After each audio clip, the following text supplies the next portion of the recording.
What if everything you thought you knew about your family was a lie? In the quiet suburbs of Asheville, North Carolina, a tragedy shatters the Grant family, unraveling secrets no one expected. A house filled with love becomes a vault of deception, and a single missing piece changes everything.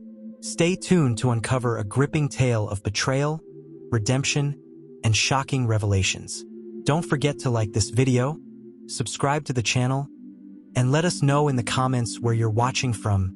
The afternoon sun poured through the lace curtains of the Grant family home, bathing the living room in a golden light that felt warm yet oddly oppressive. Emma Grant, a thoughtful and introverted 12-year-old, sat cross-legged on the floor, flipping through an old family photo album.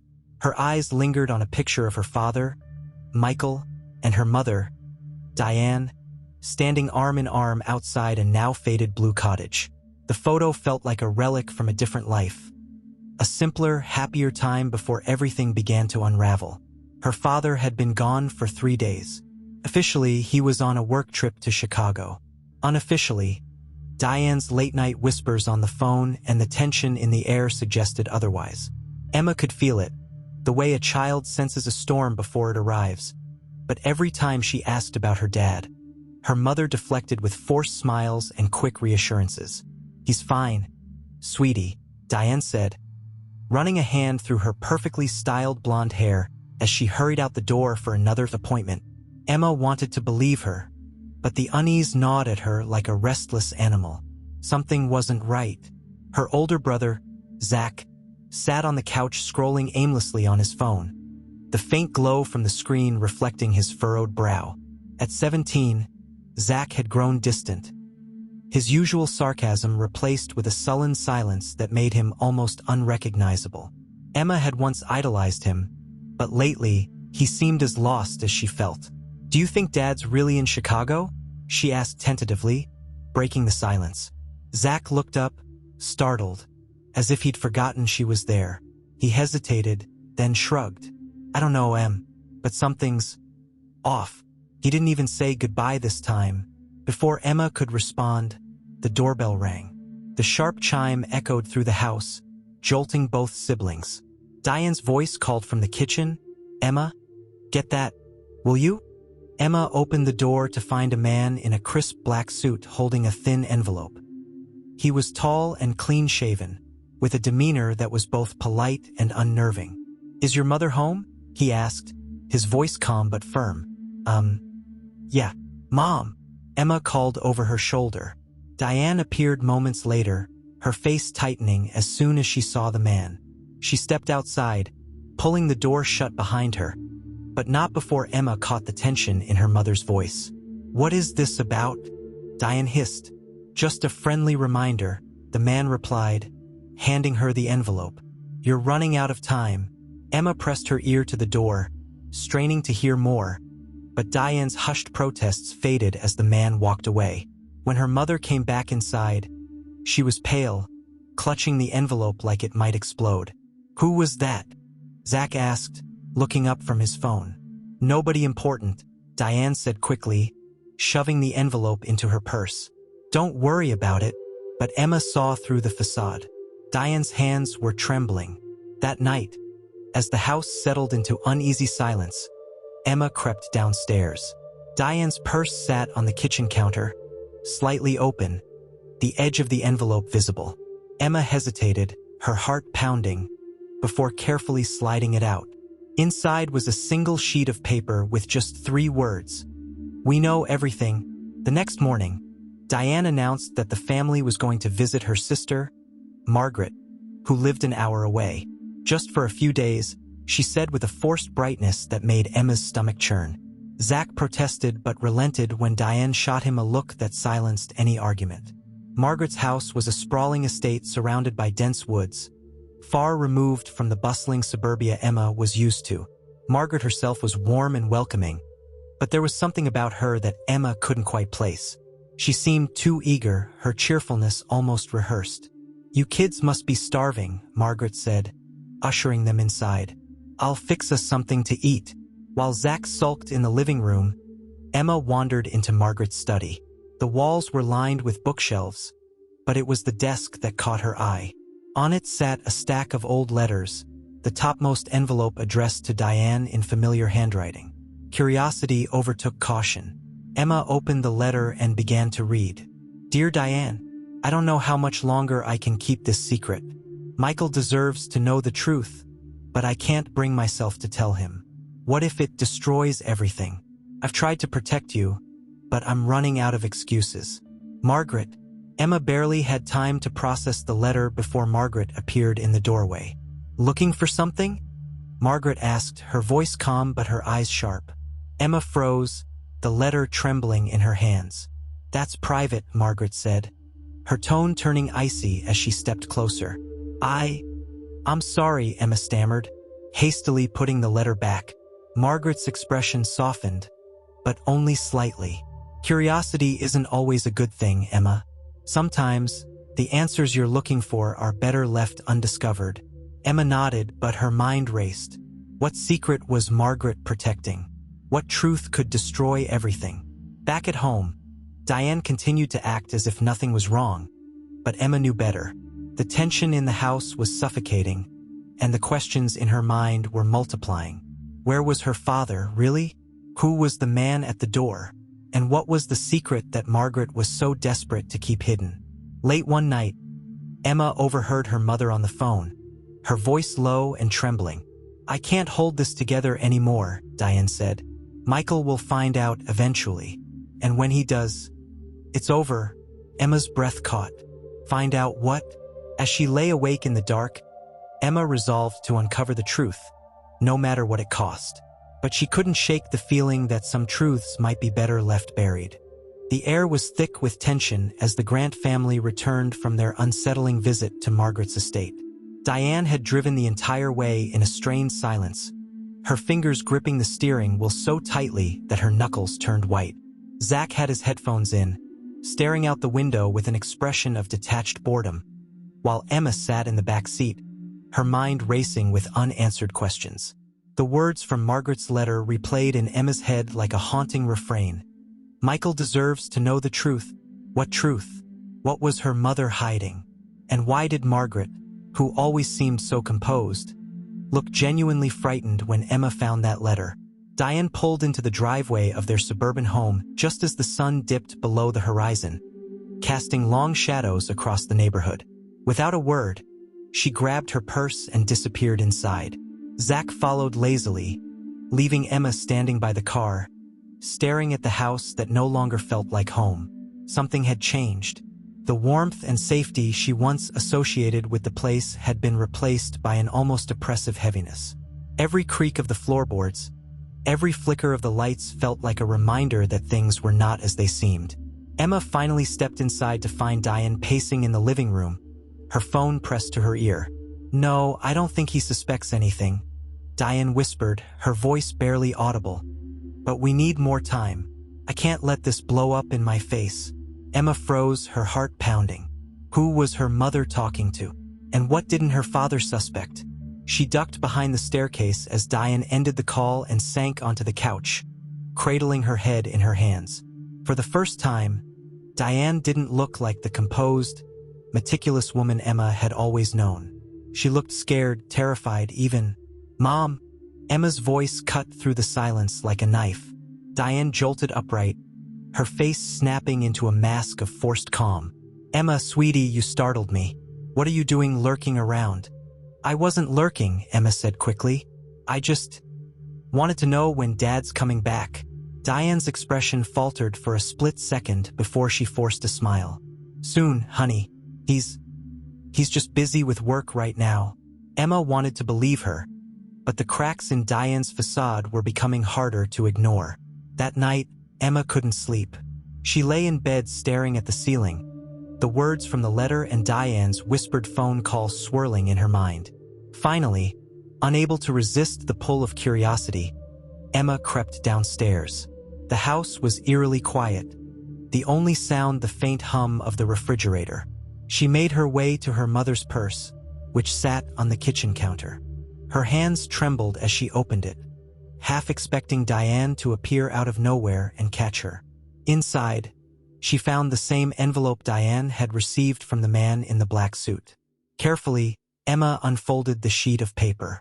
This time, there was more than just 3 ominous words. "We know everything. Your time is running out. Bring what you owe, or the truth comes out."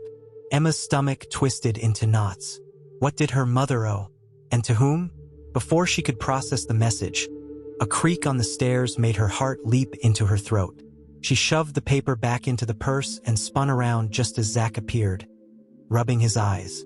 "What are you doing?" he asked, his voice groggy but suspicious. "Nothing," Emma said quickly. "Just getting water." Zach frowned but didn't press the issue. "You're acting weird, Em. Go to bed." She nodded and hurried back upstairs, clutching the weight of the note in her chest like a stone. The next morning, Diane announced that she would be out for most of the day, leaving Emma and Zach to their own devices. As soon as she was gone, Emma cornered her brother in the kitchen. "Zach, something's going on with Mom," she blurted out.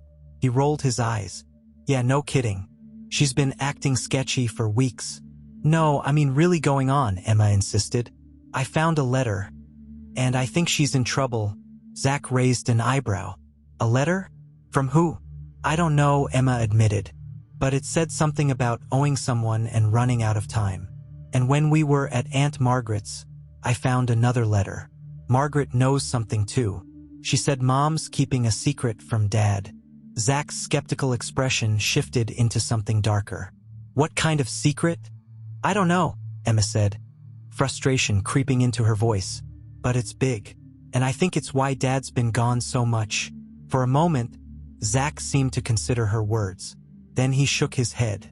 "Look, Mom and Dad have always had their problems. Maybe this is just one of those things we're not supposed to know about." Emma stared at him, incredulous. "How can you say that? Don't you care?" "Of course I care," Zach snapped.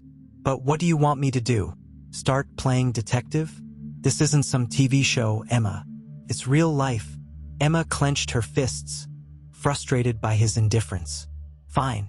If you won't help me, I'll figure it out myself." Over the next few days, Emma kept a close eye on Diane, waiting for an opportunity to dig deeper. The chance came one evening when Diane left her laptop open on the kitchen table. Emma waited until her mother was out of the room, then quickly sat down and opened the email tab. Most of the emails were mundane work memos, grocery lists, but one subject line caught her attention. Final deadline.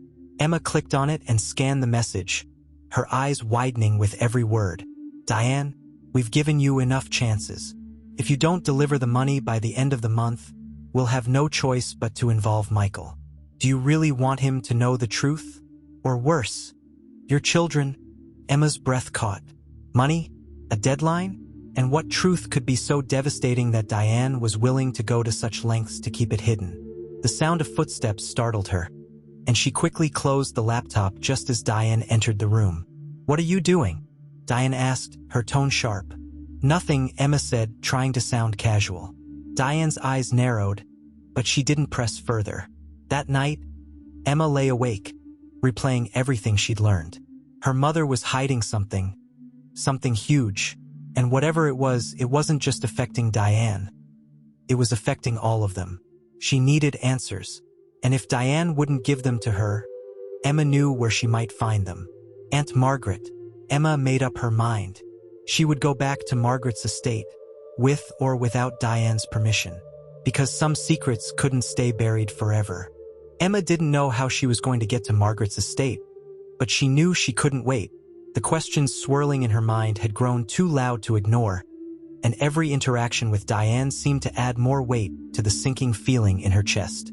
There was something about Margaret, her guarded expression, the way she had almost pleaded with Emma to stop searching for answers. Whatever she knew, it was critical, and Emma was determined to uncover it. The opportunity came sooner than Emma expected. Diane announced at breakfast that she'd be heading out of town for an overnight work meeting. Zach, predictably, grunted in disinterest and disappeared into his room. Emma, however, felt a spark of determination flare. With Diane gone, she could finally put her plan into motion. That evening, Emma approached Zach, clutching her backpack. "Hey," she began, her voice trembling slightly. "I need your help." Zach didn't look up from his phone. "With what?" "I need to go to Aunt Margaret's," she said, her words rushing out in a tumble. "Mom's hiding something, and Margaret knows what it is. I have to talk to her." Zach groaned, dropping his phone onto his bed. "Emma, we've been over this. Just let it go. Whatever Mom's dealing with, it's her business." "No, it's not."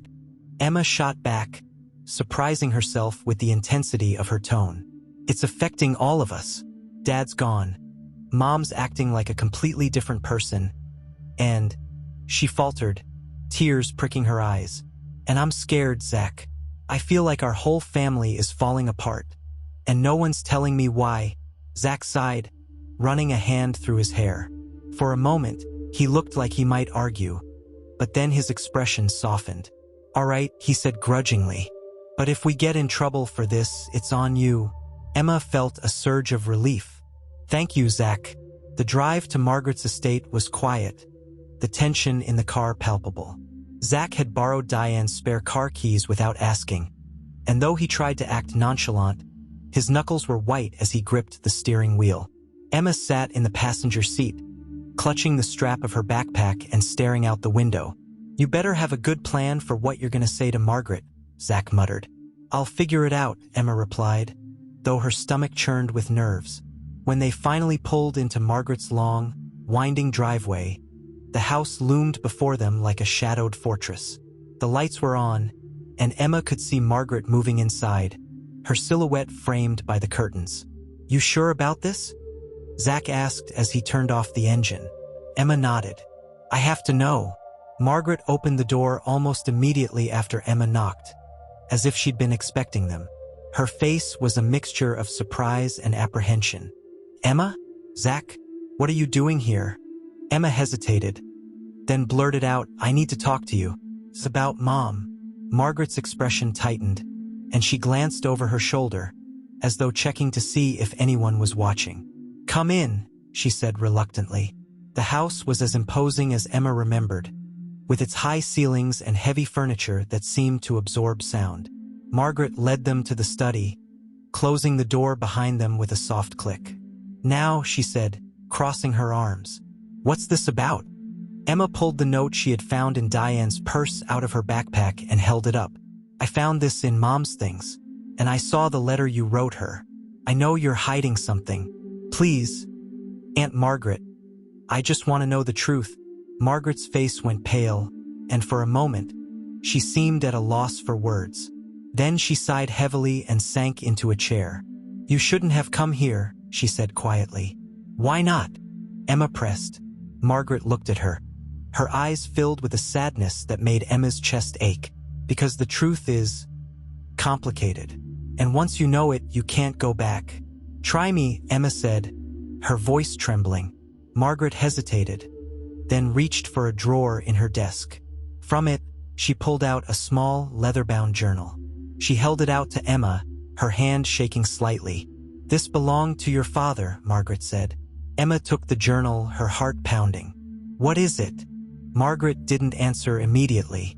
Instead, she stood and walked to the window, staring out into the dark expanse of the estate. "Your father, he wasn't who you thought he was," Margaret said finally. Emma felt like the air had been sucked out of the room. "What do you mean?" Margaret turned to face her, her expression pained.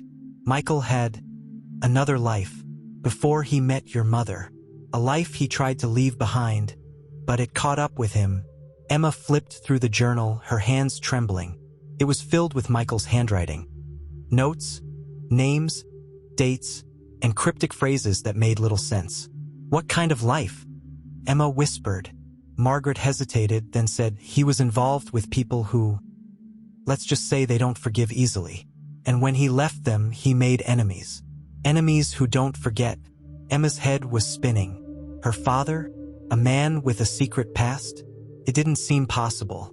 "But what does this have to do with Mom?" Zach interjected, his voice sharp.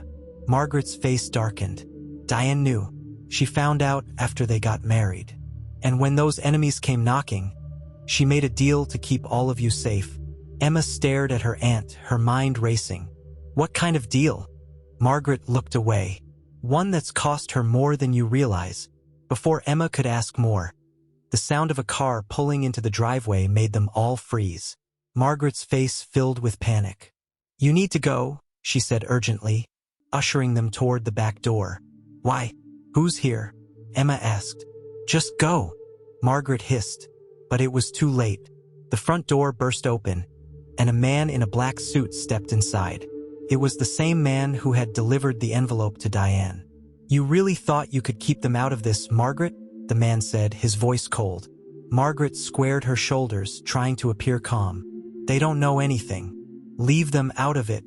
The man's gaze shifted to Emma and Zach, his expression unreadable. That's not up to you. Emma's heart pounded as Margaret stepped in front of them, shielding them from the man's view. Run, Margaret whispered. But, go. Emma and Zach bolted out the back door, their breaths ragged as they sprinted toward the car. As they drove away, Emma looked back at the house, her chest tight with fear and uncertainty. What the hell was that? Zach demanded, his knuckles white on the steering wheel. I don't know, Emma said, clutching the journal to her chest. But I think it's only the beginning. The drive home was cloaked in a heavy silence. Zach kept glancing in the rearview mirror, his grip on the steering wheel so tight that his knuckles had turned white. Emma sat stiffly in the passenger seat, clutching her father's journal like it might slip away if she let go. The words of Aunt Margaret rang in her ears. Your father wasn't who you thought he was. It didn't make sense. Her father was kind, patient, and reliable. Everything that Margaret's cryptic words seemed to contradict. But the fear in Margaret's voice, the panic when the man in the black suit had arrived, none of it felt like a lie. As the car rolled into their driveway, Zach killed the engine and leaned back in his seat, exhaling sharply. Okay, he said, his voice tight. We're officially in over our heads. Emma looked at him, her face pale but resolute. We have to figure out what's in this journal. Zach groaned. Emma, do you hear yourself? That guy back at Margaret's house, he's dangerous. This isn't some mystery game. We're talking about people who don't play by the rules. Emma hugged the journal closer to her chest. If Dad was in trouble because of these people, we have to know why. Maybe we can help him. Help him? Zach snapped, his frustration boiling over. He's not even here, Emma. He left without saying a word, and now we're stuck dealing with whatever this is. Emma flinched at his words, her eyes welling up with tears. She hated that Zach was right, but the thought of giving up felt unbearable. Look, Zach said, softening his tone. We can't just go charging into this blind. Let's take a breath, figure out our next move, and keep Mom out of it. Agreed. Emma hesitated, then nodded. Agreed. The house felt unnervingly quiet as they stepped inside. Diane wasn't home yet, which gave them a small window of time to examine the journal without interruption. They spread it out on the kitchen table, flipping through the pages with a mixture of awe and dread. Michael's handwriting was hurried and uneven, as though he had written most of it under immense pressure. The first few pages were filled with lists of names, some crossed out, others circled. Besides some of the names were short notes.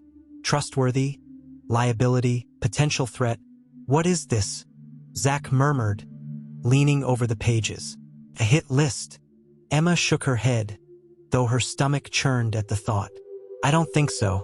Look, these names are grouped into sections. Maybe it's a network or contacts. They turned the page, revealing a crude map drawn in pencil. It showed a small town Emma didn't recognize, with several locations marked by X's. Beside each X, Michael had scrawled cryptic phrases like keyholder and safe house. Do you recognize this place? Emma asked. Zach squinted at the map. No, but it doesn't look like anything around here. Before they could examine it further, the sound of a car pulling into the driveway made them both freeze. Mom's home, Emma whispered. Zach snatched up the journal and shoved it into a kitchen drawer just as Diane walked through the door. She looked tired, her makeup slightly smudged, but her eyes sharpened the moment she saw them standing awkwardly in the kitchen. What are you two doing? Diane asked, her voice tinged with suspicion. Nothing, Zach said quickly. Just hanging out. Diane raised an eyebrow but didn't press the issue. Instead, she set her purse down and sighed. I hope you both had a good day, because I need to talk to you about something important. Emma's heart sank. Important. That word carried a weight she wasn't ready for. Diane motioned for them to sit in the living room. She perched on the edge of the armchair, her posture rigid. I've been thinking about your father, she began, her voice carefully controlled. And I know you've both noticed that things have been different lately. Emma's pulse quickened. Was Diane about to confess everything? The truth is, your father and I have been going through some challenges, Diane continued. It's nothing you need to worry about, but he needed some time to sort things out. Sort things out, Zach repeated, his tone edged with disbelief. He disappeared without telling us. Mom, that's not sorting things out. That's running away. Diane flinched but kept her composure.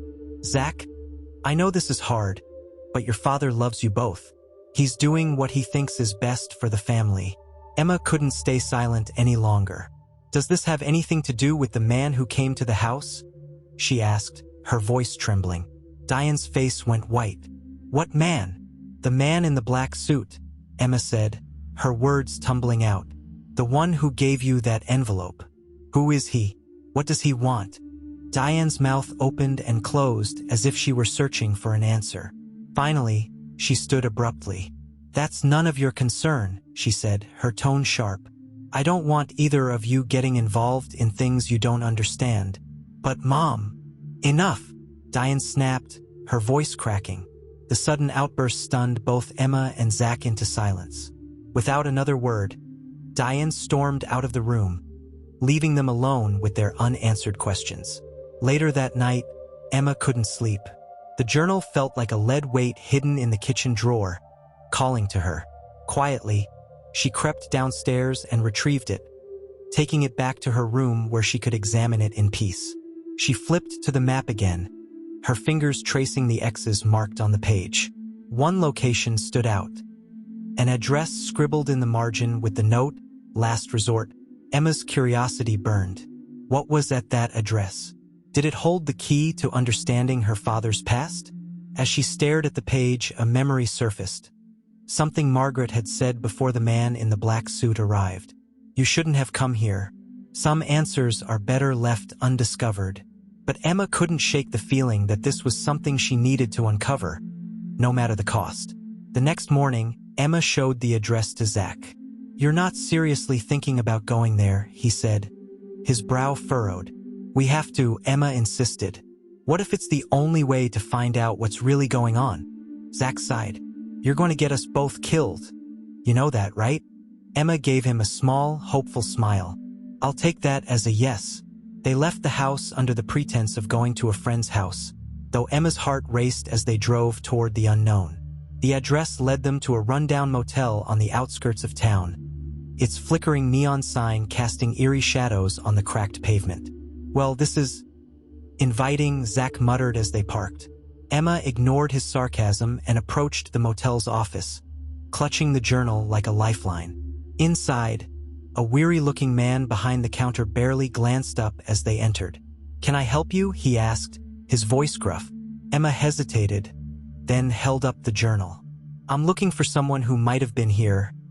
A long time ago, the man's eyes flicked to the journal, and for a brief moment, something like recognition crossed his face.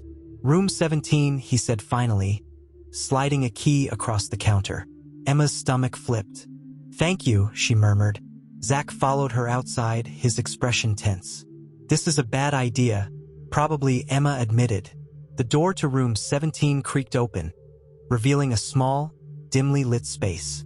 It was empty, save for a battered table and a single chair. But on the table sat an envelope with Emma's name scrawled on the front. Her hands shook as she picked it up and opened it. Inside was a single sheet of paper with 3 chilling words. You're being watched. Emma stared at the note in her trembling hands, her pulse pounding in her ears. The words on the paper, "You're being watched," seemed to echo in the dimly lit motel room. The flickering bulb overhead cast erratic shadows on the walls, amplifying her growing sense of dread. Behind her, Zach stood frozen in the doorway, his voice low and urgent. "We need to get out of here. Now." Emma didn't move. Her mind raced as she tried to make sense of the situation. Someone had known she would come here. Someone had left this message for her, waiting like a trap to spring the moment she stepped inside. Zach grabbed her arm, snapping her out of her thoughts. "Emma, I'm serious. This is bad. Let's go." Reluctantly, Emma folded the note and stuffed it into her pocket, her fingers brushing against the rough edges of her father's journal. As they stepped out of the room, the cold night air hit her like a slap. The parking lot was eerily silent, and every creak of the motel's old wooden walkway sounded like a gunshot in the stillness. "Do you think someone's watching us right now?" Emma whispered, glancing over her shoulder. Zach didn't answer. Instead, he scanned the parking lot, his jaw clenched. "Get in the car," he said finally. "We're leaving." The drive home was tense. Zach kept glancing in the rearview mirror, his knuckles tight on the steering wheel. Emma sat silently, clutching the journal in her lap. She couldn't stop thinking about the note, about the ominous message it carried. Whoever had left it knew her name. They knew she would come to room 17. But how? As they pulled into their driveway, Emma's stomach churned with unease. The house was dark, the only light coming from the street lamp at the corner. Diane's car wasn't in the driveway, which meant they still had time to hide the journal and regroup. Zach turned off the engine and sighed. "Okay, what's the plan? Because I don't think we can just ignore this." Emma opened the journal and flipped to the map. The address led us to the motel, but there's more on here. "Look," she pointed to a second location, marked with an X and labeled Safe House. "Safe House," Zach repeated, frowning. "What does that even mean? Are we supposed to just go there next?" Emma shook her head. "Not yet. I think we need to figure out what we're dealing with first. There has to be something in here that explains what Dad was doing." "Yeah, or something that gets us in even deeper trouble," Zach muttered. They sneaked back into the house, careful not to make any noise. Emma took the journal to her room, where she spread it out on her desk and began poring over its pages. Zach joined her reluctantly, his skepticism obvious but overridden by a growing curiosity. The journal was filled with fragmented thoughts and hastily scrawled notes, as though Michael had been documenting something in secret. One entry stood out. "Margaret compromised.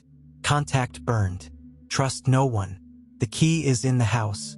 Emma frowned, tracing the words with her finger. "What does he mean? The key is in the house?" Zach leaned over her shoulder, squinting at the messy handwriting. "Maybe he meant Margaret's house?" Emma shook her head. "No. If he wrote in the house, he had to mean this house." "Our house," Zach groaned. "Great. So now we're supposed to search the entire house for some mysterious key? This just keeps getting better." Emma ignored his sarcasm and flipped to another page, where Michael had drawn a rough sketch of what looked like their living room. In the corner of the sketch, he had scribbled a small symbol, a circle with an X through it. "Wait," Emma said, her heart racing. "That's the bookshelf by the fireplace." Zach raised an eyebrow. "You think there's something hidden there?" Emma didn't answer. Instead, she grabbed a flashlight and crept downstairs, with Zach trailing behind her. The living room was dark and quiet, the shadows from the street lamp outside casting strange shapes on the walls. Emma approached the bookshelf and began running her hands along the edges of the shelves, searching for anything out of place. "Emma, this is ridiculous," Zach said, crossing his arms. But then her fingers brushed against something, a small indentation on the side of the shelf. She pressed it, and with a soft click, a panel popped open, revealing a hidden compartment. Zach's eyes widened. No way! Inside the compartment was a small metal box, locked with a combination pad. Emma pulled it out and set it on the coffee table, her hands shaking. "What's the combination?" Zach asked. Emma stared at the box, her mind racing. Then she remembered something. A date Michael had written repeatedly in the journal. 04-23. She turned the dials on the padlock to match the numbers. With a satisfying click, the lock opened. Inside the box was a stack of old photographs, a set of keys, and a single sheet of paper. Emma picked up the paper, her heart pounding as she read the words. "If you're reading this, it means they've found me." The note was written in Michael's handwriting, and as Emma continued reading, a chill ran down her spine. "I did everything I could to protect this family, but it wasn't enough. They'll come for you next, and you need to be ready. The keys will take you to the safe house. The photographs will show you who to trust and who to avoid. I'm sorry I couldn't tell you sooner, but trust me when I say the truth is more dangerous than you can imagine. Stay together. Stay strong." Emma set the note down, her mind racing. He knew something was going to happen. He knew he'd have to leave.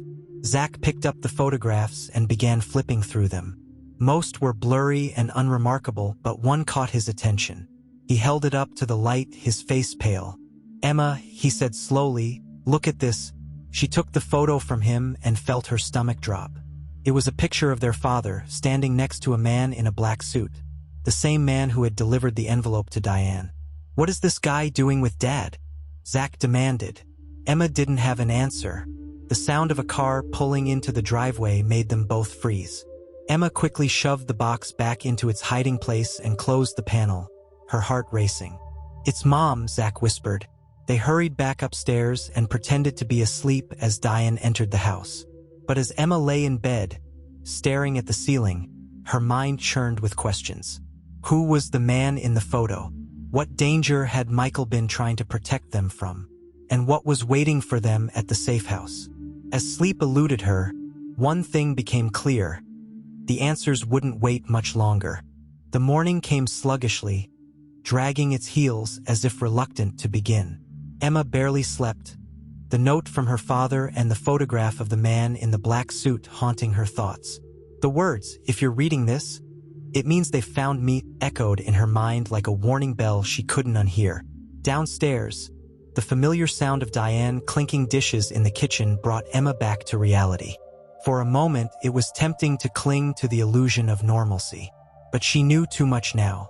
That world of ordinary breakfasts and routine conversations had been shattered. Zach appeared in the doorway of her room, his face pale and drawn. He held his phone in one hand, his thumb hovering over the screen. "She's acting like nothing's wrong," he said, his voice low. "Like last night never happened." Emma closed the journal on her lap and looked up at him. "We can't let her know what we found." "Not yet." Zach hesitated, then nodded. "Fine. But what's the plan? We can't just sit here waiting for the next creepy note to show up." Emma reached into her pocket and pulled out the small set of keys from the metal box. "We go to the safe house," she said firmly. Zach groaned. "Seriously? You don't even know what's there. For all we know, it's another trap." "I know," Emma admitted, "but Dad wanted us to find it. He left those keys for a reason. And what if Mom notices we're gone?" Emma hesitated. Diane had become increasingly vigilant over the past few weeks, and any unusual behavior from them would certainly raise her suspicions. But Emma couldn't shake the feeling that the safe house was the key to everything.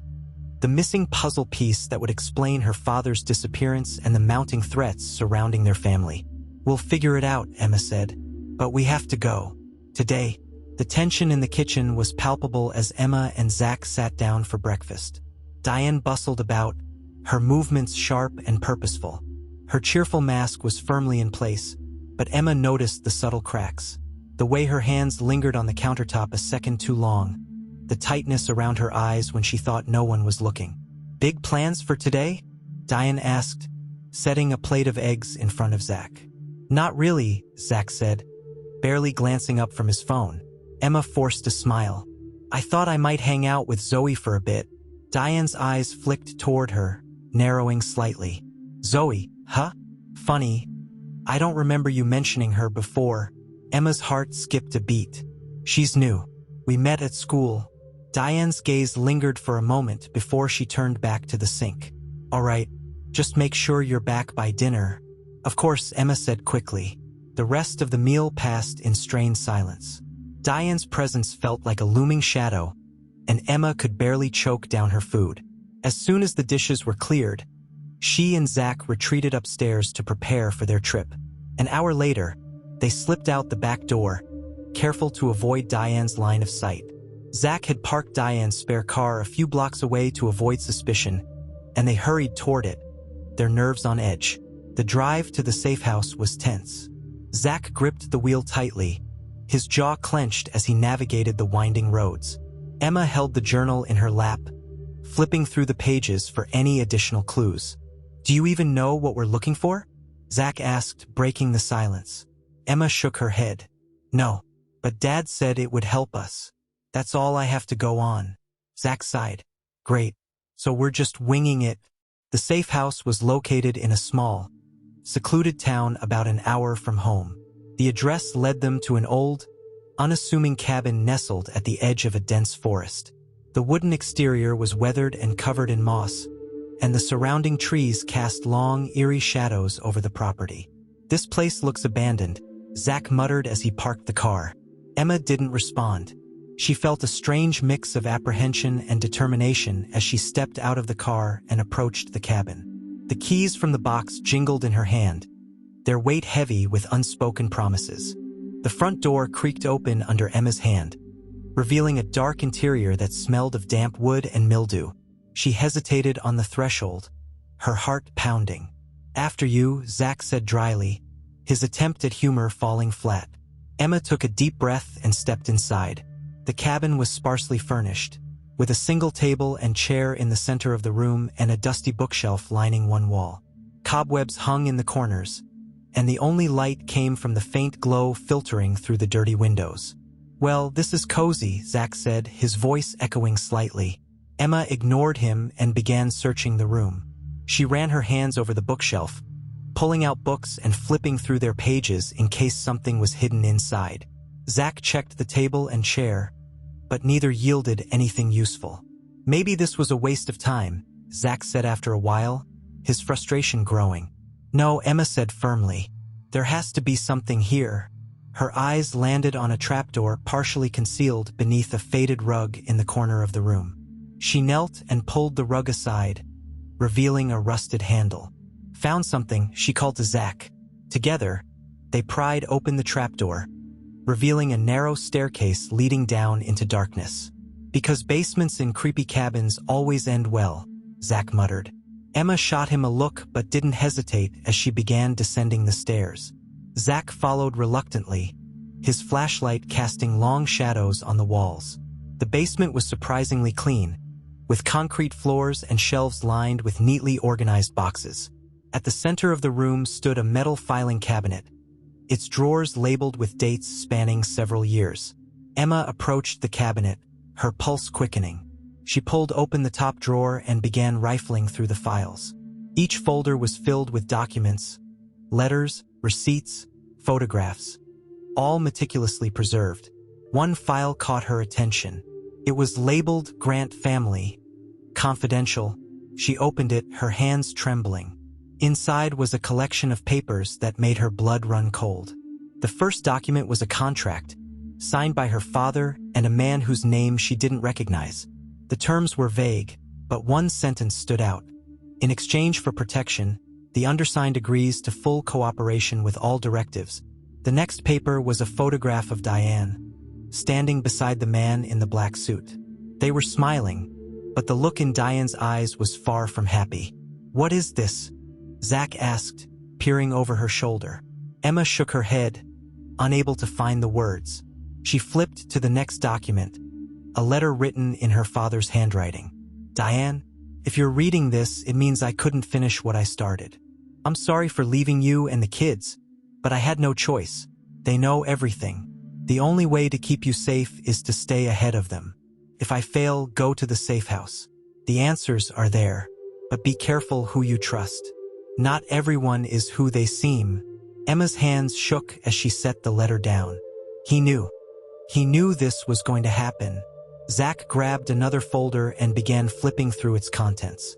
"These people, whoever they are, they've been watching us for years. Look at this." He held up a photograph of their house, taken from a distance. The date on the back was from 3 years ago. Emma's stomach turned. "Why? What do they want from us?" Before Zach could respond, the sound of footsteps above them made them freeze. "Someone's here," Emma whispered, her voice barely audible. Zach grabbed her arm, pulling her toward the shadows. The trapdoor creaked open, and a beam of light swept across the basement. Emma held her breath, her heart racing as a voice called out from above. "You can't hide forever." The basement felt like it had shrunk in an instant. Emma pressed her back against the cold concrete wall, clutching the folder to her chest as if it could shield her from the unknown. Zach stood beside her, his breathing shallow and ragged. The flashlight beam from above cut through the darkness, sweeping across the room like a searchlight. The voice called again, deep and calm, but chilling in its resolve. "You can't hide forever. Come out and we can make this easier." Emma's mind raced. She had seen this kind of scene in movies, but reality was far more terrifying.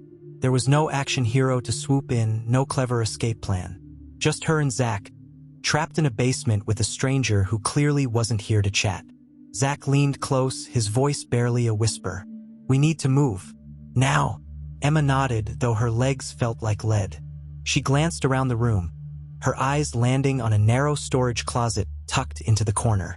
Without a word, Zach grabbed her arm and led her toward it, moving as silently as possible. The footsteps grew louder, descending the staircase one deliberate step at a time. Whoever it was, they weren't in a hurry. That made it worse. Emma and Zach slipped into the closet, shutting the door just as the beam of light swept across the spot where they had been standing. Emma's heart thundered in her chest as she listened to the intruder's movements. "Michael always liked to leave breadcrumbs," the voice said, almost conversationally. "You'd think he would have learned by now that breadcrumbs lead to wolves." Emma felt her stomach twist. Whoever this person was, they knew her father, knew him well enough to taunt him even in his absence. The man moved deeper into the basement, opening drawers and rifling through boxes. Emma tried to steady her breathing, but the tight space and suffocating tension made it nearly impossible. "Think, Emma," Zach whispered. "There's gotta be a way out of here." Emma's mind raced, replaying the layout of the basement. Then she remembered the small window near the ceiling. It was just large enough for them to squeeze through. She pointed to the window and Zach nodded. Slowly, carefully, they pushed the closet door open just enough to slip out. The intruder was at the far end of the basement, his back to them, but they both knew it wouldn't stay that way for long. Emma pointed to the window, and Zach mouthed, "I'll boost you up." The window frame was old and rusted, and it groaned loudly as Zach pushed it open. Emma froze, her heart leaping into her throat as the man's voice rang out. "Going somewhere?" They turned to see him standing there, his flashlight trained directly on them. He was tall and broad-shouldered, with a sharp, angular face that seemed carved from stone. He held no weapon, but the cold intensity in his eyes was enough to paralyze them. Emma's grip on the folder tightened. "Who are you?" she demanded, though her voice wavered. The man smirked, taking a step closer. "You don't need to know my name. What you need to know is that your father made promises he couldn't keep. And now it's your family's turn to pay up." Zach stepped in front of Emma, his stance protective. "Stay back," he warned. The man raised an eyebrow, almost amused. "Or what? You'll fight me? You don't even know what you're fighting against." Emma's mind raced. She had to think fast. She reached into her pocket and pulled out the keys from the box, holding them up like a shield. "These keys," she said, her voice stronger now. "You know what they're for, don't you?" The man's eyes flicked to the keys, and for the first time, his expression faltered. "You don't even understand what you're holding," he said. "Then tell us," Emma challenged. He took another step forward, his gaze locked on hers. "Those keys are the last piece of leverage your father had. Hand them over, and maybe I'll forget I saw you here." Emma's grip tightened around the keys. "No." The man's smirk returned, cold and menacing. "Wrong answer." In a burst of motion, Zach lunged at the man, giving Emma just enough time to scramble through the window. She hit the ground outside, her palms scraping against the gravel. "Zach!" she cried, looking back toward the window. A moment later, Zach clambered out, panting and disheveled but unharmed. The man's voice echoed from below, sharp and angry. "You can't run forever, Emma. Your father couldn't, and neither can you." They didn't stop running until they reached the car. Zach fumbled with the keys, his hands shaking as he unlocked the door. "Get in," he barked. Emma didn't need to be told twice. She jumped into the passenger seat, clutching the folder and keys like lifelines as Zach sped away from the cabin. For a long time, neither of them spoke. The only sound was the hum of the engine and their ragged breathing. Finally, Zach broke the silence. "What the hell was that? Who was that guy?" Emma shook her head, her mind still reeling. "I don't know, but he knew Dad. He knew about the keys." Zach's grip on the steering wheel tightened. "This is insane. We should go to the police." "And tell them what?" Emma shot back. "That some stranger chased us out of a cabin? They'll never believe us." Zach sighed, his frustration palpable. "Then what do we do?" Emma looked down at the folder in her lap, her father's letter playing in her mind. "The answers are there. We keep going," she said quietly. When they finally returned home, Diane's car was parked in the driveway. Emma felt her stomach tighten as they slipped inside, praying that Diane wouldn't notice their disheveled state. But Diane was nowhere to be seen. The house was eerily quiet, and Emma's unease grew with each passing moment. "Mom," she called out tentatively. There was no answer. Zach checked the living room while Emma ventured upstairs. She pushed open Diane's bedroom door to find it empty, the bed neatly made. But something felt off. Her eyes landed on Diane's desk, where a single sheet of paper sat in the center.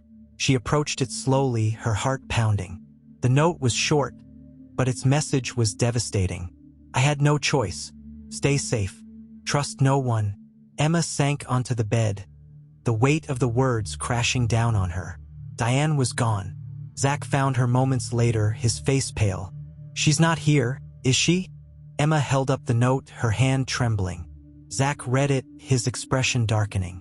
"What does she mean, no choice?" Emma shook her head, tears welling in her eyes. "I don't know, but whatever's happening, it's tearing our family apart." Zach sat beside her, his usual sarcasm replaced by a rare vulnerability. "We'll figure it out, Em. We have to." Emma nodded, though her heart was heavy. They were running out of time, and the safe house had raised more questions than answers. But one thing was certain. Whoever was after them wasn't going to stop. And now Diane was gone. The silence in the Grant house was suffocating. Emma and Zach sat on the edge of Diane's bed, staring at the cryptic note she had left behind. The words, "I had no choice," echoed in Emma's mind like a haunting refrain. The growing sense of abandonment hit her harder than she expected.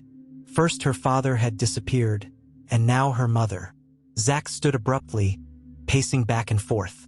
His usual composure was gone, replaced by frustration and fear. "What does she mean, no choice? Who even talks like that? And where did she go?" Emma gripped the note tightly, as if it might dissolve if she let go. "She's running from something or someone. You heard that guy at the cabin. He said Dad couldn't run forever, and now she's gone too." Zach's voice rose, sharp and brittle. "But running doesn't make sense. She could have stayed and told us what's going on. Instead, she leaves us with this."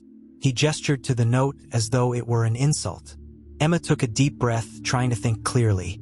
What if she left to protect us? Dad's journal said the truth was dangerous.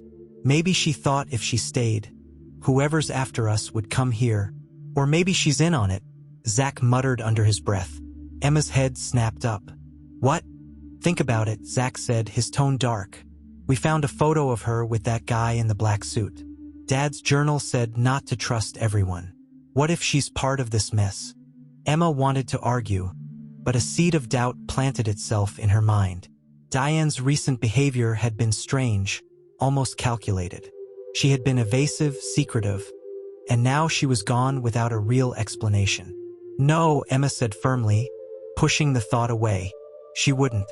She's our mom, Zach." Zach didn't look convinced. "Well, if she's not here to explain herself, we're stuck figuring this out on our own." They spent the rest of the night searching the house for clues. Diane's room yielded nothing but neatly folded clothes and a drawer full of receipts for ordinary purchases. Groceries, gas, the occasional trip to a salon. It was maddeningly normal.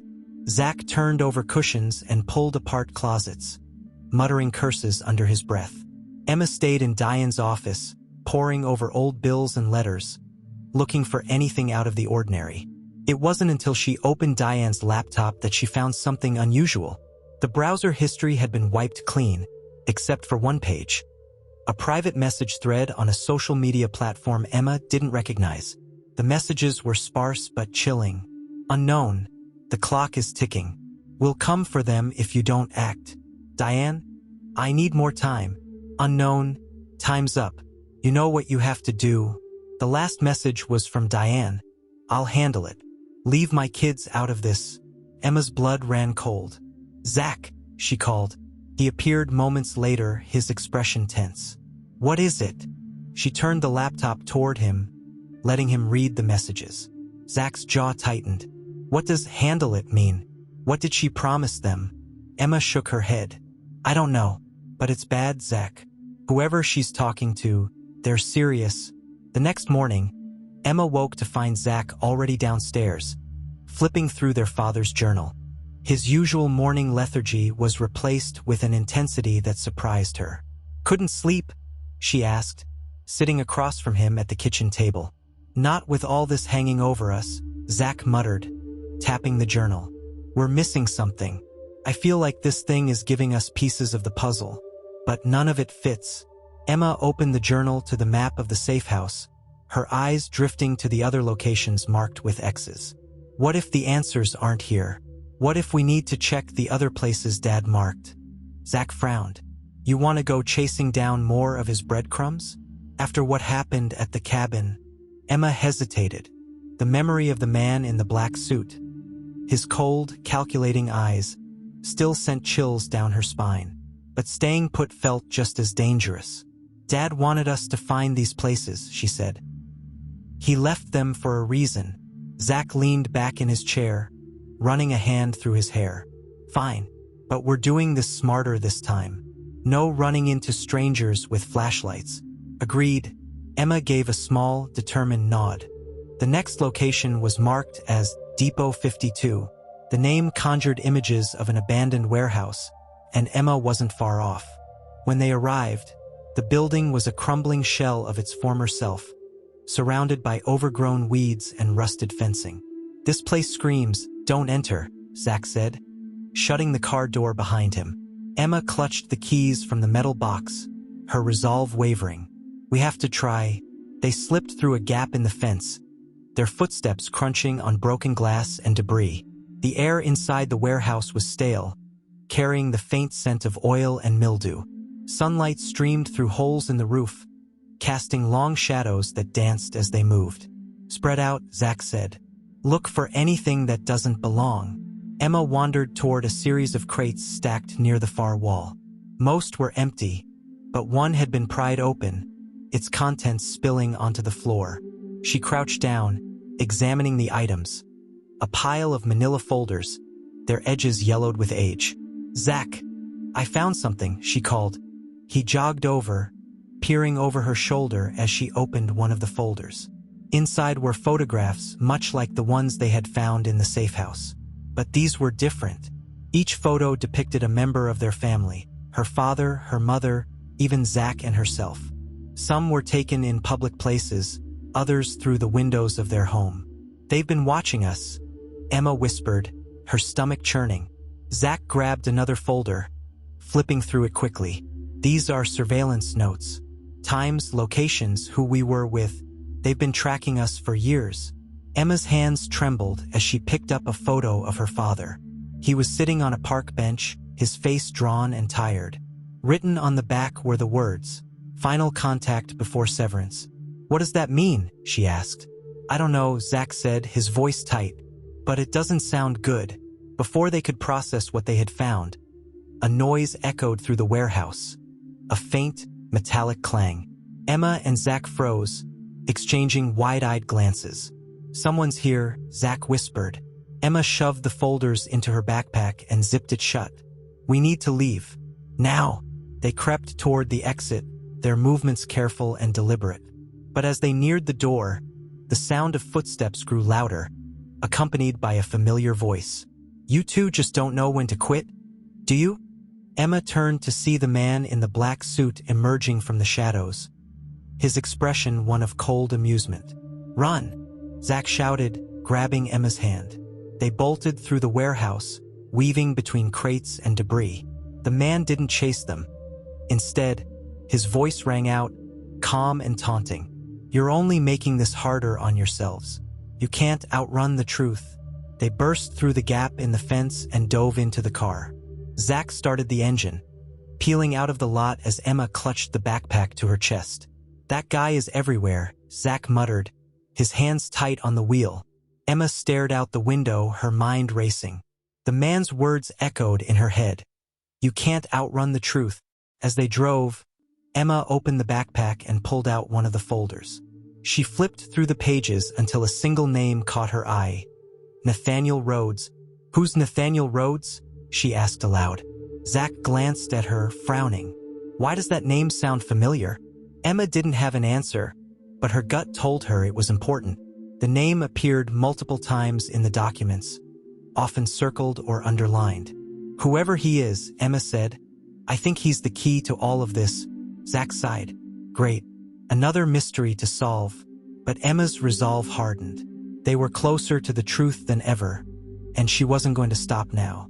The drive home was tense, filled with unspoken fears that hung in the air like an oppressive fog.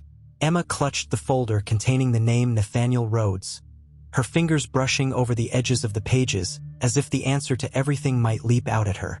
Zach, who had been quiet for most of the ride, finally broke the silence. Do you think this Nathaniel guy is the one pulling all the strings? He asked, his voice heavy with skepticism. Emma stared out the window, her thoughts racing. I don't know, but if his name is in those files, he's important. Dad must have thought so. Zach glanced at her, his expression torn between concern and frustration. And what are we supposed to do about it? Call him? Show up at his house? This guy could be just as dangerous as that creep at the cabin. Emma turned to face him, her voice steady despite the doubt gnawing at her. We don't have a choice, Zach. Dad left us this trail for a reason. If Nathaniel Rhodes has answers, we have to find him. Zach sighed, gripping the steering wheel tighter. This is getting way out of hand. When they arrived home, the house was dark and quiet. Diane's absence felt heavier now, her note still sitting on the kitchen counter like a ghost of her presence. Zach locked the door behind them, his shoulders tense as if he expected someone to burst in at any moment. Emma spread the documents from the folder across the dining table, her eyes scanning the pages for anything that might shed light on Nathaniel Rhodes. Most of the documents were surveillance reports and coded messages, but one stood out. A typewritten memo with the words, primary contact, stamped in bold red letters at the top. Underneath, a single address was listed, Everett Building, Suite 412, Chicago, Illinois. Chicago, Emma murmured. Zach peered over her shoulder, frowning. That's where Dad said he was going before he disappeared. Emma's breath caught. Was it a coincidence? Or had her father lied about his reason for being there? We need to go, Emma said, her voice resolute. Go where? Zach asked, though he already knew the answer. To Chicago, to find Nathaniel Rhodes. Zach groaned, running a hand through his hair. You're serious? You really think this guy is going to welcome us with open arms and tell us everything we want to know? He doesn't have to welcome us, Emma shot back. He just has to talk. Zach sighed, rubbing his temples. And what do we tell Mom if she comes back and we're gone? Emma's expression darkened. She left us, Zach. If she cared about what we're doing, she would have stayed to stop us. Her words hung in the air like a challenge, and Zach didn't argue. Instead, he nodded reluctantly. Fine, he said. We'll go. But if this blows up in our faces, don't say I didn't warn you. They left early the next morning, their backpacks stuffed with essentials and the folder of documents tucked safely under Emma's arm. The drive to Chicago was long, and the miles stretched endlessly before them. Emma spent most of the trip poring over the documents again, searching for any clue she might have missed. Zach, meanwhile, kept his eyes on the road, his jaw tight with tension. "We're walking into the lion's den, you know," he said after hours of silence. "I know," Emma replied, though the weight of what they were doing pressed heavily on her. By the time they arrived in Chicago, the city's skyline was bathed in the golden light of late afternoon. The address from the memo led them to a towering glass building in the heart of downtown, its sleek facade gleaming in the sunlight. "This is it," Emma said, her voice barely above a whisper. Zach parked the car, and they sat in silence for a moment, staring up at the building. "Are we really doing this?" Zach asked. Emma nodded, gripping the folder tightly. "We have to." The lobby of the Everett building was cold and modern, with marble floors and polished steel accents. A receptionist sat behind a sleek desk, her expression impassive as she typed on her computer. Emma approached cautiously, her heart pounding. "Excuse me," she said, trying to keep her voice steady. "We're looking for Suite 412. The receptionist glanced up, her eyes narrowing slightly. "Do you have an appointment?" No, Emma admitted. The woman sighed, clearly unimpressed. "Suite 412 is a private office. No appointment, no entry." Zach stepped forward, his tone sharper. "Listen, we just need to talk to someone. It's important." The receptionist's gaze flicked between them, her suspicion evident. "And who exactly are you here to see?" Emma hesitated, then said, "Nathaniel Rhodes." At the mention of his name, the receptionist stiffened. Her fingers froze on the keyboard, and for a moment, the air seemed to grow colder. "Wait here," she said curtly, standing and disappearing into a nearby hallway. Zach shot Emma a worried look. "This feels like a bad idea." Before Emma could respond, the receptionist returned, her expression unreadable. "Follow me," she said.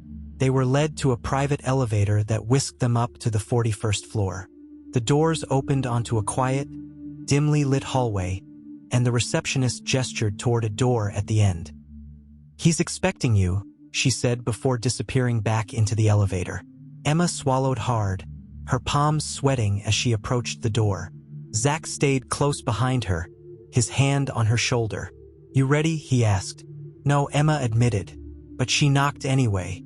The door opened to reveal a spacious office with floor-to-ceiling windows overlooking the city. A man stood at the desk, his back to them, silhouetted against the sunlight. "You must be the Grants," he said without turning around. His voice was deep and smooth, with a hint of amusement. Emma's throat went dry. "You know who we are?" The man turned, and Emma's heart skipped a beat. He was tall and impeccably dressed, his dark suit tailored perfectly to his lean frame. His face was sharp and angular, with piercing blue eyes that seemed to see straight through her. "Nathaniel Rhodes," he said, extending a hand. Emma didn't move. She clutched the folder to her chest, her mind racing. "What do you want from us?" she asked, her voice trembling. Nathaniel smiled faintly, lowering his hand. "It's not about what I want. It's about what your father owed me." Emma's blood ran cold. "You knew my dad?" "Intimately," Nathaniel said, his tone casual. "Michael and I had an arrangement, one that he failed to uphold." Zach stepped forward, his anger bubbling to the surface. "What kind of arrangement? And what does it have to do with us?" Nathaniel's smile faded, replaced by a steely gaze. "Your father promised me something valuable, something he never delivered. And now, I'm afraid the debt falls to you." Emma's hands tightened around the folder. "We don't know anything about this. We just want to find out what happened to him." Nathaniel's expression softened slightly, as if he found her determination admirable. "Your father was a clever man, but he made mistakes. Mistakes that put your entire family at risk." Emma's heart pounded. "What mistakes?" Nathaniel leaned forward, his piercing gaze locking onto hers. "He lied to me, and people who lie to me tend to meet unfortunate ends." The room felt like it was closing in, and Emma struggled to steady her breathing. "What did he lie about?" she asked, her voice barely above a whisper. Nathaniel smiled again, cold and calculating. Why don't you ask your mother? Emma's stomach dropped. What does she have to do with this? Nathaniel straightened, his tone turning dismissive. That's a conversation for another time. For now, I suggest you leave before you get yourselves into more trouble than you can handle. Emma wanted to argue, but Zach grabbed her arm, pulling her toward the door. Let's go, he said firmly. As the elevator doors closed behind them, Emma's mind raced with questions. Nathaniel Rhodes had answers she desperately needed. But his cryptic warning about Diane left her reeling. What wasn't her mother telling them? And why did Nathaniel seem so certain she was part of the story? The elevator descended in tense silence, the air between Emma and Zach heavy with unspoken questions. Emma clutched the folder tightly, her knuckles white. Nathaniel Rhodes's words echoed in her mind. Ask your mother, but how could they ask Diane anything when she was gone? And gone where? The pieces weren't fitting together, and every answer seemed to spawn more questions. Zach leaned against the elevator wall, exhaling sharply. Well, that was a complete waste of time. It wasn't, Emma said, her voice sharper than she intended. Zach raised an eyebrow. Oh yeah? What did we learn, Em? That Dad was in deep with some creepy businessman who likes cryptic warnings? Great. That clears everything up. Emma turned to him, her frustration bubbling over. We learned that Dad lied about more than we thought. We learned that Nathaniel was part of it. And that Mom knows something. Zach scoffed. Mom left us, Emma. She didn't leave a map or a plan. She didn't even leave a decent explanation. She's not swooping in to save the day. Emma's chest tightened at his words. He wasn't wrong. Diane's sudden disappearance had left them stranded, fumbling in the dark for answers. The elevator doors opened, and they stepped into the bustling lobby of the Everett building. The noise and movement felt jarring after the stillness of Nathaniel's office. Emma scanned the room, half expecting to see the man in the black suit lurking in the shadows, but no one seemed to be paying them any attention. As they exited the building, Zach spoke again, his voice quieter this time. What now? Are we just supposed to keep chasing ghosts? Emma hesitated, her grip on the folder tightening. We go home. We figure out what to do next. Zach sighed but didn't argue. The drive back was exhausting. The adrenaline that had carried them to Chicago now replaced with bone-deep weariness.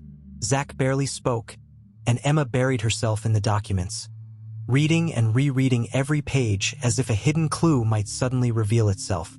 The name Nathaniel Rhodes appeared repeatedly, often linked to vague references like asset management or contract negotiations, but one phrase stood out, scrawled in her father's handwriting. Rhodes is the gatekeeper. What does that even mean? Emma muttered to herself. Zach glanced at her. What? She pointed to the note in the folder. Dad called Rhodes the gatekeeper. Gatekeeper to what? Zach shrugged, his frustration evident.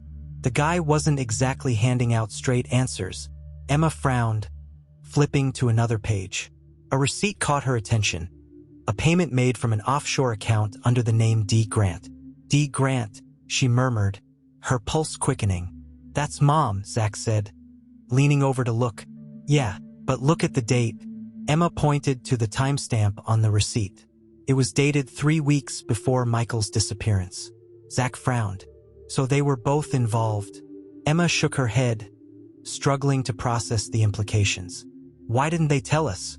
Why keep this a secret? Maybe they thought they were protecting us, Zach said, though his tone lacked conviction. Emma stared out the window, her thoughts racing. Protection, lies, secrets. Every thread they pulled unraveled another layer of mystery, but the core of it all remained out of reach. When they finally arrived home, the house felt colder, emptier than usual. Diane's note was still on the counter, a silent reminder of her absence. Zach threw his bag onto the couch and ran a hand through his hair. I need a break, he muttered, heading upstairs. Emma didn't argue. She sat at the dining table, spreading out the documents once again. Her exhaustion warred with her determination to find answers.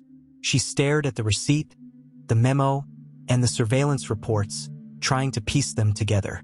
Her eyes landed on a phrase she had overlooked earlier, scrawled in the margin of one of her father's notes. Follow the money. Follow the money. The offshore account. Diane's payment. Emma grabbed her laptop and began typing, her fingers flying across the keyboard. She searched for any information about the account number listed on the receipt, but her attempts were met with dead ends and error messages. Frustrated, she leaned back in her chair, running a hand through her hair. Then she remembered the memo, Everett Building, Suite 412. Nathaniel Rhodes wasn't just a person. He was part of a larger operation. Emma searched for information about the Everett Building and its tenants, scrolling through business directories and property records. Most of the companies listed were vague, with names like Global Ventures and Paramount Consulting. One name caught her attention, Sable Strategies. She clicked on the listing, her heart racing. The company's description was brief and uninformative, but it listed a point of contact, Nathaniel Rhodes. Sable Strategies, she murmured. What are you hiding? The sound of the front door creaking open made Emma's heart skip a beat. She closed her laptop quickly, her pulse racing. Zach, she called out tentatively. No answer. She stood slowly, her eyes scanning the darkened living room. Zach, is that you? A shadow shifted near the door, and Emma's stomach twisted with fear. A voice broke the silence. You're persistent. I'll give you that. Emma's breath caught as the man in the black suit stepped into the light, his expression calm but menacing. You shouldn't have gone to see Rhodes, he said, his tone almost conversational. You're making this much harder than it needs to be. Emma backed away, her mind racing. What do you want from us? The man smirked. I want what your father owed us, and I want you to stop digging into things you don't understand. Emma's hands clenched into fists. What did my dad owe you? That's between me and him, the man said, taking a step closer. But let me give you some advice. If you keep playing detective, you won't like what you find. Emma's fear gave way to anger. You don't scare me, the man chuckled softly. You should be scared. Your father made a mistake, and now it's your family's turn to pay the price. Before Emma could respond, a loud thud echoed from upstairs. The man's smirk vanished, replaced by a sharp, calculating look. Looks like we'll have to finish this another time, he said, stepping back toward the door. Until then, stay out of my way. With that, he disappeared into the night, leaving Emma trembling and breathless. Zach came barreling down the stairs moments later, his face pale. What happened? Who was that? Emma sank into a chair, her hands shaking. The man from the cabin. He was here. Zach's eyes widened. What did he want? Emma looked at him, her voice steady despite the fear clawing at her chest. He wants us to stop. But we can't, Zach. Not now. Zach nodded reluctantly, his determination matching hers. Then we keep going. Together, Emma opened her laptop again, her resolve hardening. They weren't going to stop. Not until they uncovered the truth. The next morning brought no relief from the tension that gripped the Grant house. Emma hadn't slept. Every creak of the floorboards, every rustle of the wind outside the window, made her jolt with unease. The man in the black suit had come too close, his warning fresh in her mind. Zach joined her at the kitchen table, his face pale and drawn. He pushed a mug of coffee toward her, though she barely noticed it. Are you sure about this? Zach asked, nodding toward the open laptop in front of her. Emma's fingers hovered over the keyboard. We don't have a choice. If we stop now, we'll never know the truth. Zach sighed. Yeah, and if we keep going, that guy could come back. Or worse. Emma looked up at him, her expression resolute. Dad left us this trail for a reason. He wanted us to figure it out. And if Nathaniel Rhodes is part of this, then we need to know what Sable Strategies really is. Zach hesitated, then nodded reluctantly. All right, what's the plan? Emma dove back into her research, her fingers flying over the keys. Sable Strategies was elusive, with little information available online. Its website was bare, listing only vague services like asset management and strategic planning, but Emma's persistence paid off when she stumbled upon an obscure business review forum. One post caught her attention. Sable Strategies, more than meets the eye. If you're looking for legitimate help, stay away. These people deal in shadows. Below it was a reply from another user. They're gatekeepers for something bigger. Watch your back if you're dealing with them. Gatekeepers, Emma murmured, remembering her father's note. Rhodes is the gatekeeper. What is it? Zach asked, leaning over to look at the screen. Emma turned the laptop toward him. Look at this. Whoever wrote this knows something. Gatekeepers. That's exactly what Dad called Rhodes. Zach frowned, his brow furrowed. So, they're protecting something. But what? Emma scrolled further, her determination growing. Another comment provided a clue. If you want answers, follow the money. Everything leads back to Greenfield Bank. Greenfield Bank, Zach repeated. Emma nodded. It's a private bank. It handles offshore accounts, shell corporations, that kind of thing. Zach groaned. Great. So now we're dealing with money laundering or whatever this is. Emma's eyes lit up with determination. If Sable Strategies is tied to Greenfield Bank, maybe we can find out what they're hiding. Their next step was risky. Emma and Zach needed access to someone who could provide insider knowledge of Greenfield Bank. After some digging, Emma discovered a name in the journal. Douglas Perry. He's listed as an associate, Emma said, pointing to her father's note. Maybe he worked with Dad. Zach raised an eyebrow.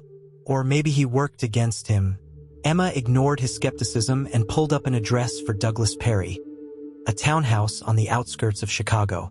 Later that afternoon, they parked a few houses away from Perry's townhouse, the tension in the car thick. Emma clutched the folder, her palms damp with sweat. What's the plan if he slams the door in our faces? Zach asked, his tone dry but laced with genuine concern. We don't leave until he talks, Emma said firmly. Zach sighed. I was afraid you'd say that. The townhouse was modest, its brick exterior worn but well kept. Emma rang the doorbell, her heart hammering in her chest. After a long moment, the door creaked open, revealing a man in his late 40s with graying hair and tired eyes. Can I help you? He asked warily. Emma hesitated, then held up her father's journal. We're Michael Grant's kids. We need your help.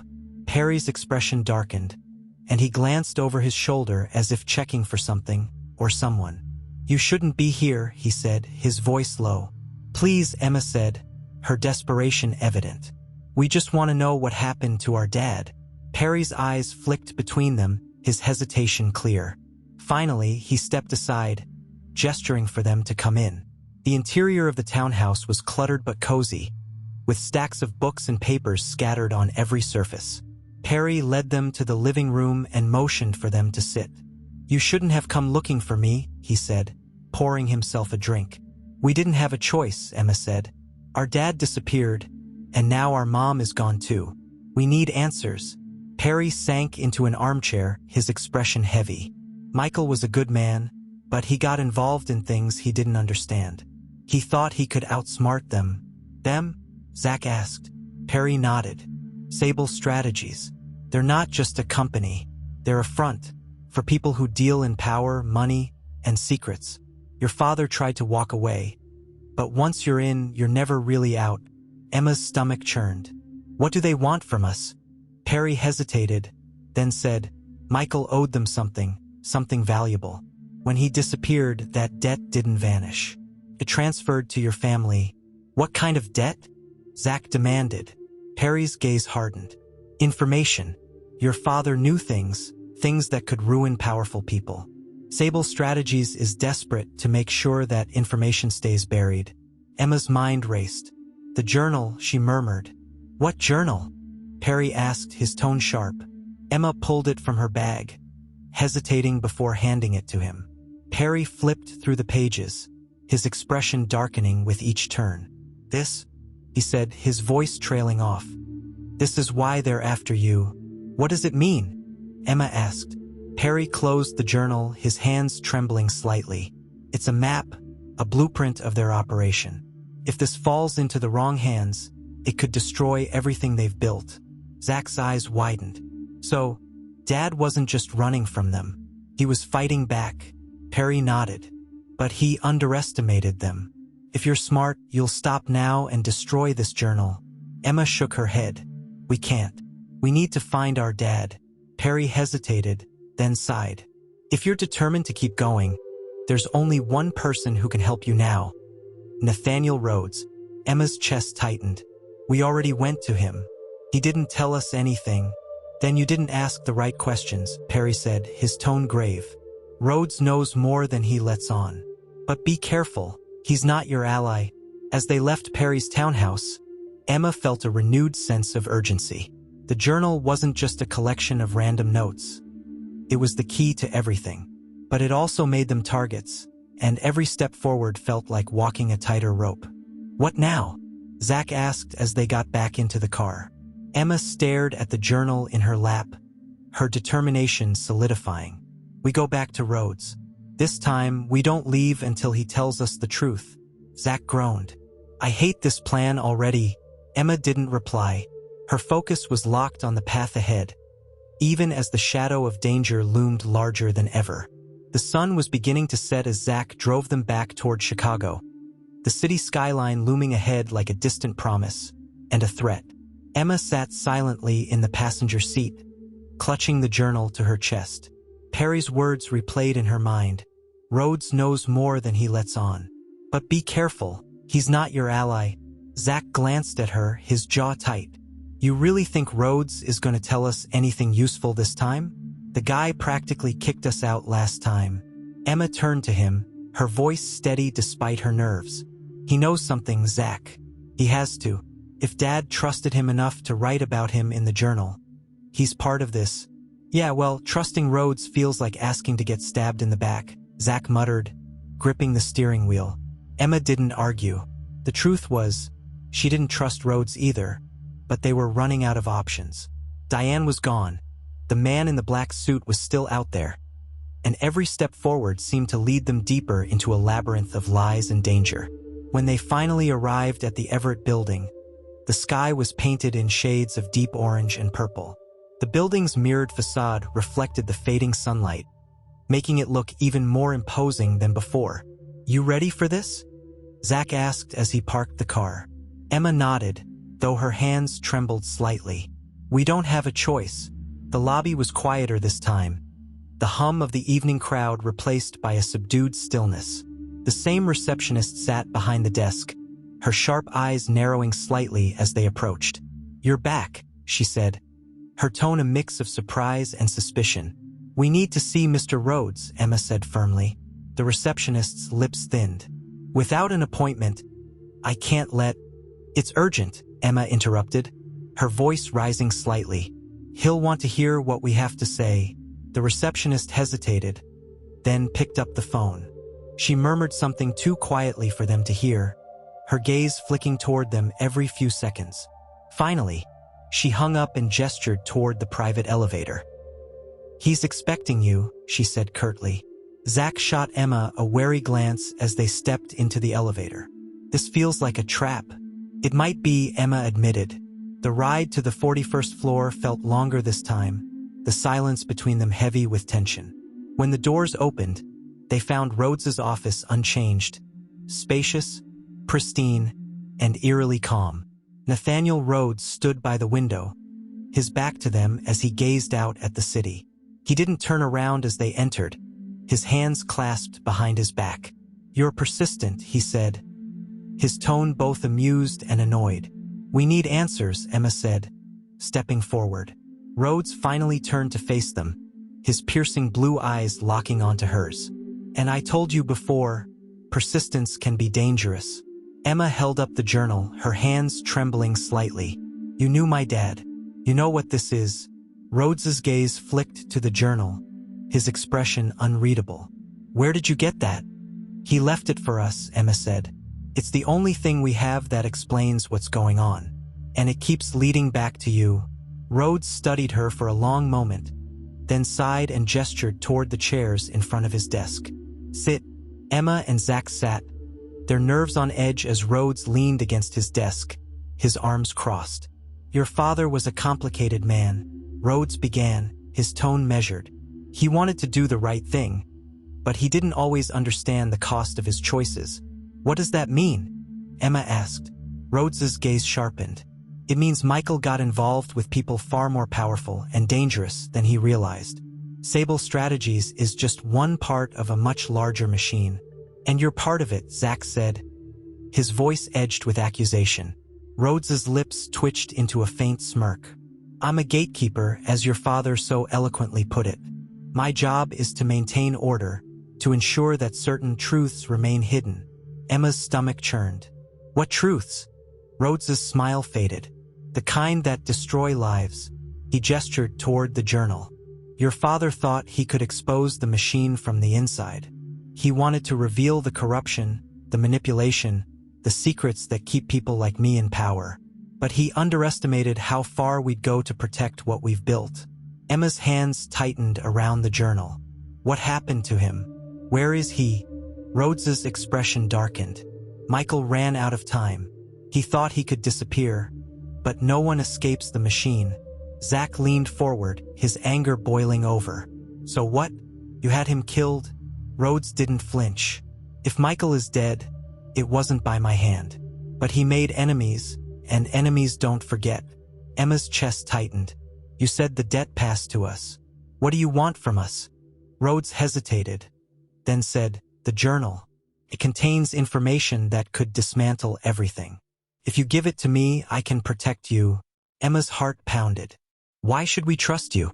Rhodes's gaze softened, just slightly, because the alternative is worse. If the journal falls into the wrong hands, your family won't just be hunted. You'll be erased. Emma looked at Zack, her mind racing. Could they trust Rhodes? Was he telling the truth? Or was this another manipulation? We need time to think, Emma said finally, her voice steady. Rhodes nodded, though his eyes remained watchful. Don't take too long. The longer you hold onto that journal, the more danger you're in. As they left the Everett building, Emma's thoughts swirled with doubt and fear. Zack was unusually quiet. His jaw clenched as he stared straight ahead. Do you believe him? Emma asked as they reached the car. I don't know, Zack admitted, but I do know we can't just hand over the journal. It's the only leverage we have. Emma nodded, her resolve hardening. Then we find out what's in it. Everything. Back at home, they spread the journal and documents across the kitchen table, determined to piece together the truth. Emma flipped through the pages, focusing on the names, dates, and cryptic notes. One phrase caught her eye. The key is in the codes. What codes? She murmured.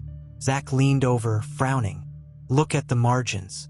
Those numbers, they're not random. Emma examined the tiny numbers scrawled in the corners of several pages. They seemed like coordinates or possibly a cipher. What if it's a code to decrypt something? Zack suggested. Emma's eyes lit up. Like the documents from the safe house. She grabbed her laptop and began typing, inputting the numbers into a decryption tool she found online. The process was slow, but as the program began to translate the numbers, lines of text appeared on the screen. Emma and Zack leaned closer, their breaths catching as they read the decrypted message. Project Dominion. Full operational details. Roads connected. Accounts traced to Greenfield Bank. Target. Diane Grant. Emma's blood ran cold. Mom was a target, she whispered. Zack's face paled. They weren't just after Dad. They were after her too. Emma stared at the screen, her heart pounding. The pieces were starting to come together, but the picture they formed was far more terrifying than she had imagined. Their mother wasn't just running. She was running from the same people who had destroyed their father. And now they were coming for her too. The room felt as though it had frozen in time. Emma and Zack stared at the decrypted message on the laptop screen, their minds racing to make sense of it. Project Dominion. Full operational details. Roads connected. Accounts traced to Greenfield Bank. Target. Diane Grant. The words burned into Emma's brain, each line a new dagger to the fragile hope she'd been clinging to. Their father wasn't the only one caught in the web of lies and danger. Diane had been targeted, too. Zack broke the silence, his voice shaking with disbelief. What the hell is Project Dominion? And why is Mom involved? Emma's hands trembled as she scrolled through the text. I don't know, but Rhodes is connected to it. And if this mentions Greenfield Bank, then it's bigger than just Dad's disappearance. They've been pulling strings for years. Zach paced the room, his frustration bubbling over. So what now? We can't just storm into Greenfield Bank and demand answers. No, Emma said quietly, her gaze fixed on the screen. But we can use this to figure out where Mom is and what they want with her. The decrypted file contained more than just cryptic phrases. There were detailed records, transactions, memos, and surveillance reports, each piece fitting together like a mosaic of deceit. One report stood out, dated just 2 weeks before Diane's disappearance. Subject: Diane Grant. Movement observed. Pattern suggests knowledge of operations. Contingency measures initiated. Contingency measures, Zach muttered, reading over Emma's shoulder. That doesn't sound good. Emma's stomach twisted. They must have realized she was onto something. She probably tried to run before they could act. Zach shook his head, his jaw tightening. Or maybe she's working with them. What if she's not running? What if she's helping them? Emma turned to him, her voice firm. No, Mom would never do that. She's been trying to protect us. That's why she left. Protect us from what? Zach snapped. She didn't tell us anything, Emma. She left us here to figure this mess out on our own. Because she thought we'd be safer that way. Emma shot back, her frustration boiling over. Don't you get it? She's trying to keep us out of this.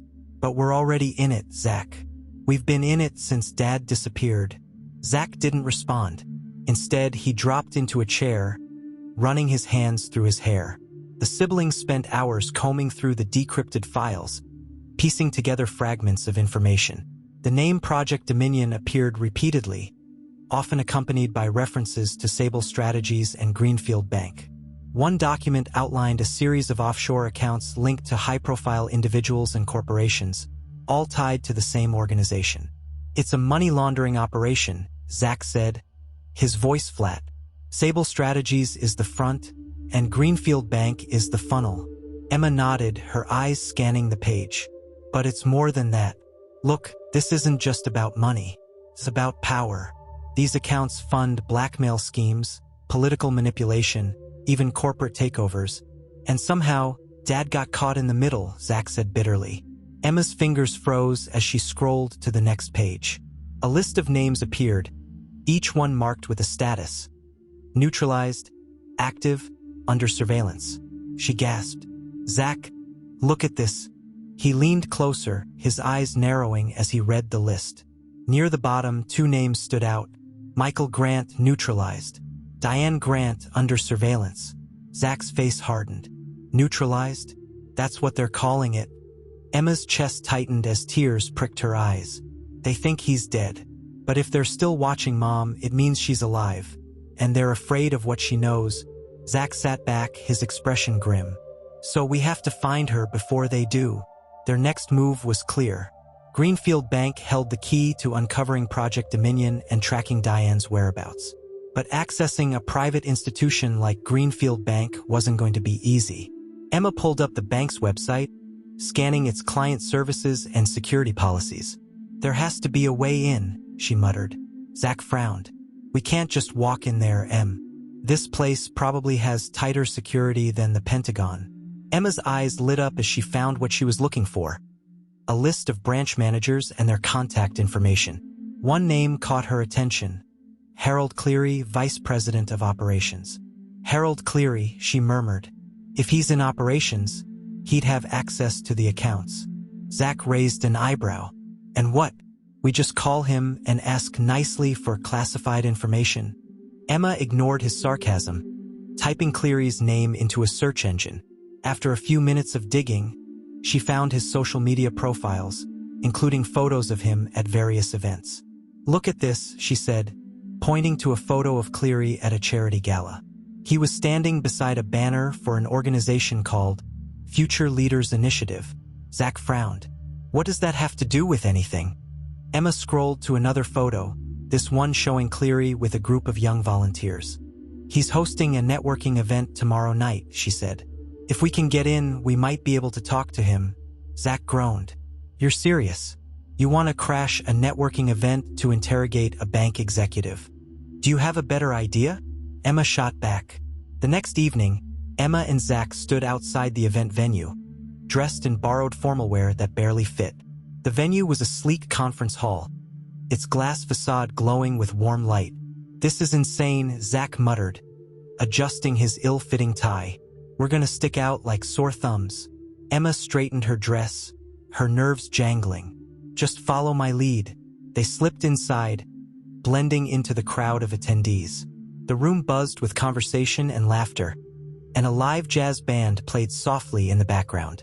Emma scanned the crowd, her heart racing as she spotted Harold Cleary near the bar. "There he is," she whispered to Zach. Cleary was a balding man in his mid-50s, dressed in an expensive suit and holding a glass of wine. He seemed relaxed, chatting with a group of colleagues. Emma took a deep breath.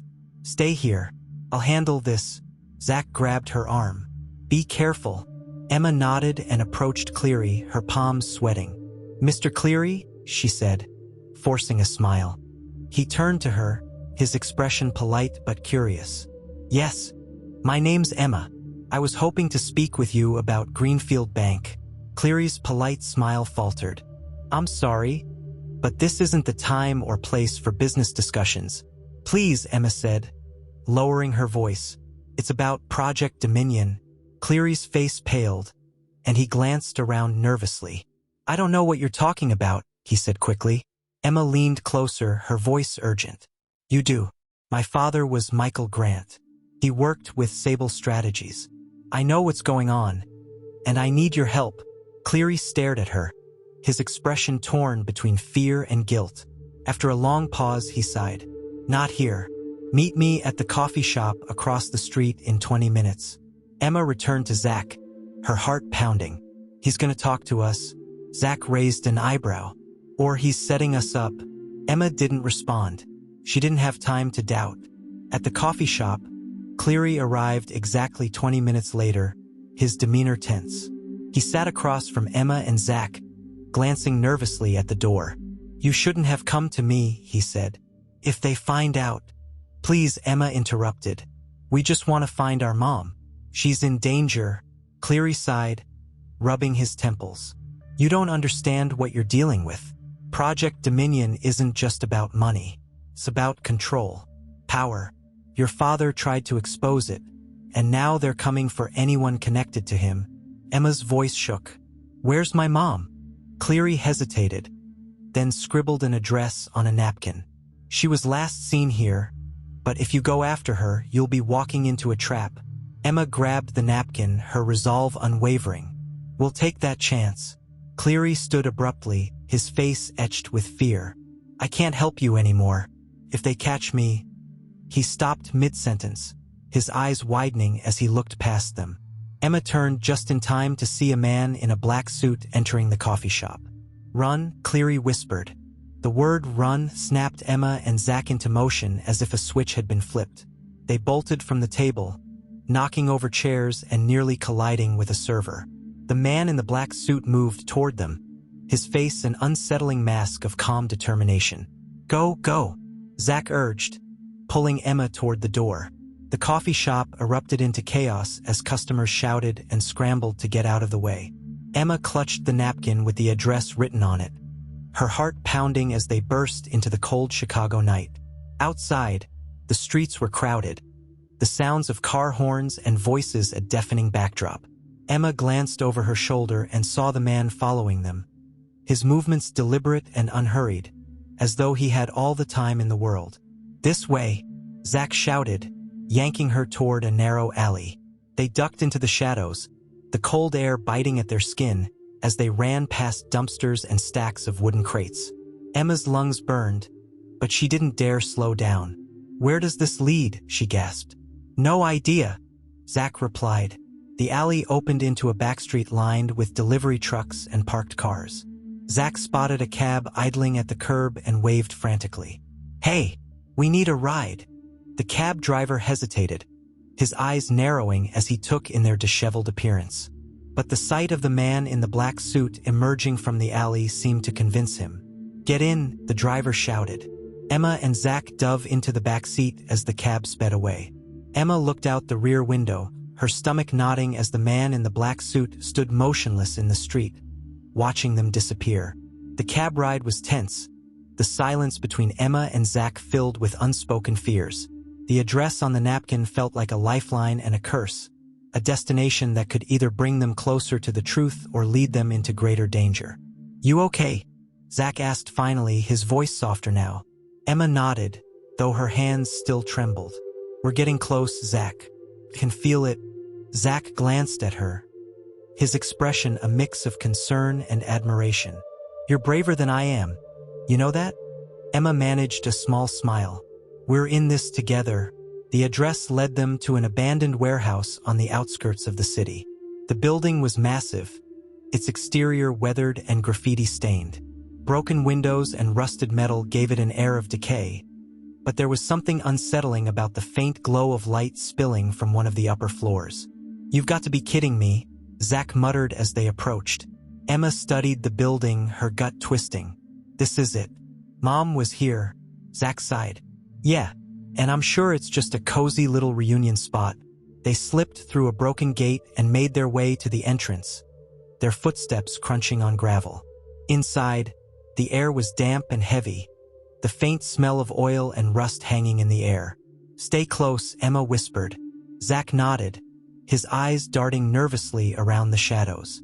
They climbed a set of rickety metal stairs, the creak of each step echoing ominously. The glow of light grew brighter as they neared the upper floor, and Emma's heart raced. At the top of the stairs, they found a partially open door. Emma pushed it wider, revealing a large, open room filled with rows of filing cabinets and old equipment. The light came from a single overhead bulb, its weak glow casting long shadows. And there, standing in the center of the room, was Diane. "Mom!" Emma cried, rushing forward. Diane turned, her face a mix of shock and relief. "Emma? Zach? What are you doing here?" Emma threw her arms around Diane, her eyes filling with tears. "We've been looking for you. We thought—" Diane pulled back, her expression suddenly tense. "You shouldn't be here. It's not safe." Zach stepped forward, his voice edged with frustration. "No kidding. We've been chased, threatened, and nearly killed trying to figure out what's going on. Maybe you can finally explain it." Diane hesitated, her eyes darting to the shadows. "This isn't the place. We need to leave." Before Emma could respond, a low, measured voice echoed from the darkness. "No one's leaving." The man in the black suit stepped into the light, his calm demeanor sending chills down Emma's spine. Diane's face hardened. "Stay away from them." The man smirked. "You should have known they'd come looking for you. Family loyalty runs deep, doesn't it?" Emma stepped in front of Diane, her voice shaking but defiant. "What do you want from us?" The man's gaze shifted to her, his expression unreadable. "It's not about what I want. It's about what your family owes."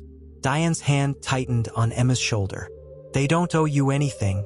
The man tilted his head, his smirk widening. "Michael thought he could outsmart us. He was wrong. And now you're all paying the price." Zach stepped forward, his fists clenched. "If you're so powerful, why are you afraid of a stupid journal?" The man's smile faded, replaced by a cold glare. "That journal contains the truth, and the truth has a way of ruining everything." Before anyone could react, a loud crash echoed through the warehouse. The building shook, and the lights flickered. Emma's heart raced as a group of men in tactical gear stormed into the room, their weapons trained on the man in the black suit. On the ground, now, one of them shouted. The man in the black suit raised his hands slowly, his calm demeanor unshaken. "Looks like the cavalry's here," he said, his voice dripping with sarcasm. Emma turned to Diane, her voice frantic. "What's going on?" Diane grabbed her hand, pulling her toward the stairs. "We have to go. Now." Zach followed closely, his eyes wide with panic. "Who are those guys?" "Not our friends," Diane said sharply. They raced down the stairs, the sounds of shouting and gunfire echoing behind them. The warehouse was a maze of corridors and debris, but Diane moved with purpose, leading them toward a side exit. As they burst into the night, Emma turned to Diane, her breath coming in gasps. "Mom, what is happening? Who were those men?" Diane hesitated, her face etched with exhaustion and fear. "They're part of Project Dominion. They're cleaning up loose ends." Zach stared at her, his voice rising. "Cleaning up? You mean killing people?" Diane didn't answer. Instead, she grabbed their hands and pulled them toward a waiting car. "Get in," she ordered. As Diane drove, the tension in the car was unbearable. Emma sat in the passenger seat, her mind racing with questions. "You have to tell us the truth," she said finally. Diane's grip on the steering wheel tightened. "It's not that simple. It has to be," Emma insisted. "We've risked everything to find you. We deserve answers." Diane sighed, her shoulders sagging. "Your father discovered something he wasn't supposed to. Project Dominion is bigger than anything you can imagine. It's not just about money or power, it's about control. They're building a system to manipulate everything, governments, corporations, even people." Emma's chest tightened. "And Dad tried to stop them." Diane nodded, her eyes glistening with tears.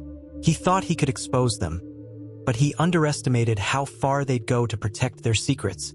Zach leaned forward, his voice sharp. "And you? What's your role in all this?" Diane's jaw tightened. "I didn't want any part of it. But when your father disappeared, they came after me. They wanted leverage, and I had to protect you." Emma's mind reeled. "Why didn't you tell us?" "Because knowing the truth would have put you in even more danger," Diane said, her voice breaking. The car fell silent, the weight of Diane's words settling over them like a heavy fog. As they drove through the empty streets, Emma glanced at the journal in her lap. The answers were coming together, but the picture they painted was terrifying. And now, with Project Dominion closing in, Emma knew the worst was yet to come. The air in the car was suffocating. Diane's revelation hung between them, an invisible weight pressing down with every mile they traveled. Emma's mind raced, her thoughts tumbling over one another as she tried to process what her mother had said. Project Dominion wasn't just about money or power. It was about control, total control. Zach leaned forward from the back seat, his voice sharp with disbelief. "So let me get this straight. Dad stumbles onto some world-ending conspiracy, tries to expose it, and now they're after us because what? They think we're a threat." Diane's grip on the steering wheel tightened, her knuckles white. "You are a threat. As long as you have that journal, you're the last loose ends they need to tie up." Emma clutched the journal to her chest, her heart pounding. "But why? Why not just take it and be done with us?" "Because it's not just about the journal," Diane said, her voice low and strained. "It's about leverage. They think I know something they haven't been able to confirm. And as long as you're in the picture, they'll use you to get to me." Zach let out a bitter laugh. "Great. So we're bait now." Emma turned to Diane, her voice trembling with frustration. "You should have told us, Mom. You should have warned us. I was trying to protect you." Diane snapped, her tone sharp with guilt. "Do you think I wanted this for you? For any of us? I was doing everything I could to keep you safe." "Well, it didn't work," Emma shot back. "We've been chased, threatened, and nearly killed. And now we're running for our lives without a plan." The car fell into a tense silence, the only sound the hum of the tires on the road. They stopped at a motel on the edge of town, its neon vacancy sign flickering weakly in the night. Diane parked the car behind the building, out of sight from the main road. "We'll stay here for a few hours," she said, her voice tight. "Just long enough to figure out our next move." Emma and Zach followed her inside, their exhaustion catching up to them as they climbed the creaky stairs to the room. The motel smelled of mildew and stale air, and the wallpaper peeled at the edges, but it was a refuge, a temporary one. Diane locked the door behind them and pulled the curtains shut, her movements quick and methodical. "We're running out of time," she said, turning to face them. "They know we're together now, and they'll be watching every move we make." Emma sat on the edge of the bed, the journal still clutched in her hands. "Then tell us what we're supposed to do. You said Dad was trying to expose them. How do we finish what he started?" Diane hesitated, her expression pained. "It's not that simple. Your father had connections, people he trusted. But most of them are gone now, or too afraid to help. Zach leaned against the wall, his arms crossed. So what? We're just supposed to wait for them to find us and hope for the best. No, Diane said firmly. We need to take the fight to them. The plan Diane outlined was risky, bordering on reckless. She believed that Project Dominion's headquarters, a heavily secured facility outside the city, held the answers they needed. It's where everything starts and ends, Diane said, spreading a map across the motel's small table. If we can get in, we can find the records, the files, everything your father was trying to expose. Emma stared at the map, her stomach twisting with anxiety. And how do we get in? They'll be expecting us. Diane pointed to a section of the facility marked Maintenance Access. There's a back entrance here. It's not as heavily guarded as the main building. If we're careful, we can get in without being noticed. Zach let out a low whistle. That's a big if, Mom. And what happens if we do get caught? Diane met his gaze, her expression unyielding. Then we don't get caught. We don't have a choice, Zach. It's this or we keep running forever. They left the motel in the early hours of the morning, the sky just beginning to lighten with the first hints of dawn. Diane drove in silence, her focus unwavering as they made their way toward the facility. Emma sat in the back seat, the journal open in her lap. She flipped through the pages, searching for anything that might help them once they were inside. Her father's notes were detailed but fragmented, filled with cryptic references and shorthand that she struggled to decipher. One line stood out, scrawled in the margin of a page. Trust is a weapon. What does that mean? Emma murmured to herself. Zach, sitting beside her, glanced at the journal. Probably means Dad didn't trust anyone. Emma frowned, her mind racing. Trust was a weapon, but for who? The facility was a sprawling complex surrounded by a high fence topped with barbed wire. Security cameras dotted the perimeter, their lenses sweeping methodically back and forth. Diane parked the car a safe distance away, hidden among the trees. She turned to Emma and Zach, her expression grave. Stay close to me, she said. And no matter what happens, don't lose sight of the journal. Emma nodded, her heart pounding. She slipped the journal into her bag, securing it tightly before stepping out of the car. The maintenance access point was a narrow gate near the back of the facility, its padlock rusted but intact. Diane produced a set of tools from her bag, working quickly to pick the lock. Almost there, she murmured. The lock clicked open, and they slipped inside, their movements quick and silent. The interior of the facility was a maze of corridors and storage rooms, the fluorescent lights casting a harsh glow on the concrete walls. Diane led the way, her every step careful and deliberate. We need to find the records room, she whispered. They moved deeper into the building, the tension thick in the air. Emma's ears strained for any sound of footsteps or voices, but the facility seemed eerily quiet. Finally, they reached a large metal door marked Records. Authorized personnel only. Diane tried the handle, but it was locked. She pulled out her tools again, working quickly to bypass the electronic lock. Hurry, Zach urged, glancing over his shoulder.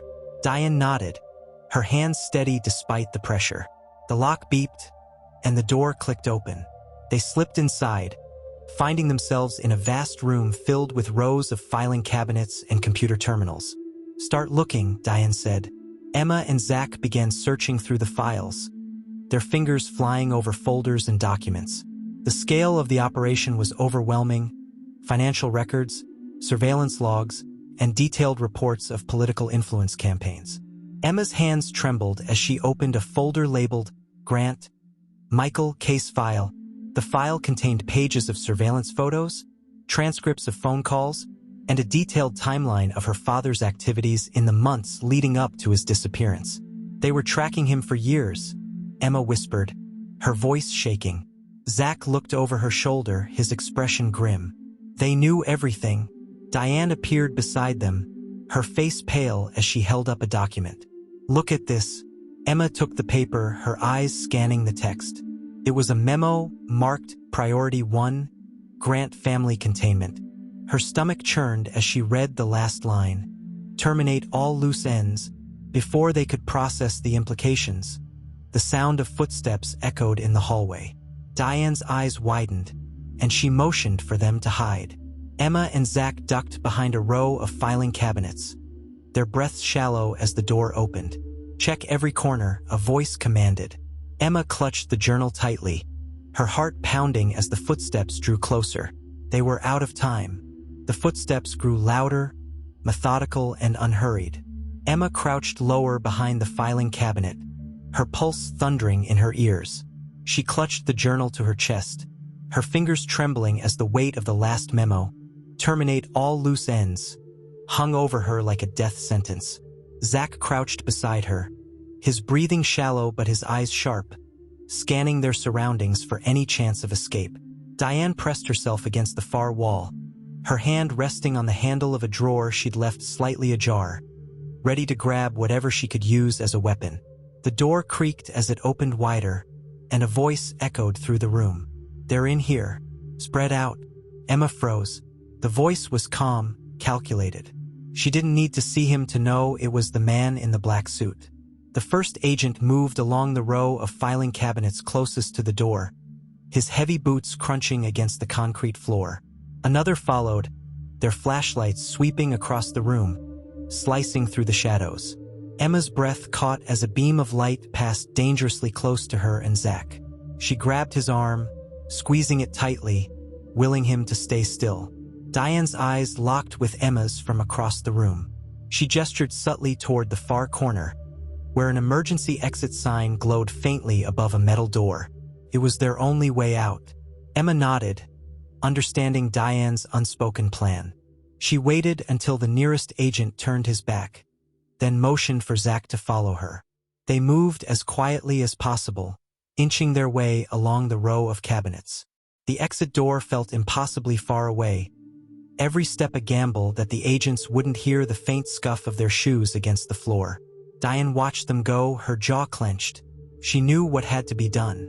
As Emma and Zach neared the exit, Diane stepped into the open, knocking over a stack of files to create a loud crash. The agents spun around, their flashlights snapping toward the sound. "There," one of them shouted. Diane bolted down the opposite aisle, drawing their attention away from Emma and Zach. "Go!" Diane shouted, her voice sharp and commanding. Emma hesitated, her heart breaking at the sight of her mother running headlong into danger. "Mom, go!" Diane shouted again, her voice echoing through the room. Zach grabbed Emma's arm, pulling her toward the exit. "We have to move, Em." Tears blurred her vision as she let Zach drag her through the door. The emergency exit led them into a narrow, dimly lit hallway. The sound of boots and shouted orders faded behind them, but Emma knew it wouldn't be long before the agents realized what had happened. "She's buying us time," Zach said, his voice tight. Emma wiped her eyes, forcing herself to focus. "We can't leave her, Zach. We have to go back." "And do what?" Zach snapped. "We don't even know how many of them there are. If we go back, we'll all get caught." Emma wanted to argue, but deep down, she knew he was right. Diane had made her choice, and if they didn't keep moving, her sacrifice would be for nothing. The hallway ended at another door, this one leading outside. They emerged into a cold, moonlit courtyard surrounded by high fences. Emma's heart sank as she realized the gate was padlocked. "Now what?" Zach asked, his frustration evident. Emma scanned the area, her mind racing. Her eyes landed on a stack of wooden pallets leaning against the fence. "We climb," she said. Zach groaned but didn't argue. They worked quickly, dragging the pallets into place and stacking them to create a makeshift ladder. Emma climbed first, her hands gripping the cold metal of the fence as she pulled herself up. Zach followed close behind, his movements quick and deliberate. They dropped down on the other side, landing in a patch of overgrown weeds. The adrenaline that had carried them this far began to wane as they crept through the shadows, putting as much distance as possible between themselves and the facility. Emma's thoughts were a whirlwind of fear and guilt. She couldn't stop thinking about Diane, about the risk her mother had taken to protect them. "She's going to be okay," Zach said, as if reading her mind. Emma looked at him, her voice trembling. "You don't know that." "No, But I know she wouldn't want us to waste this chance, Zach said firmly. We have to keep going, Em. For her, Emma nodded, swallowing hard. For her, they walked for hours, the cold biting at their skin as they made their way toward the nearest town.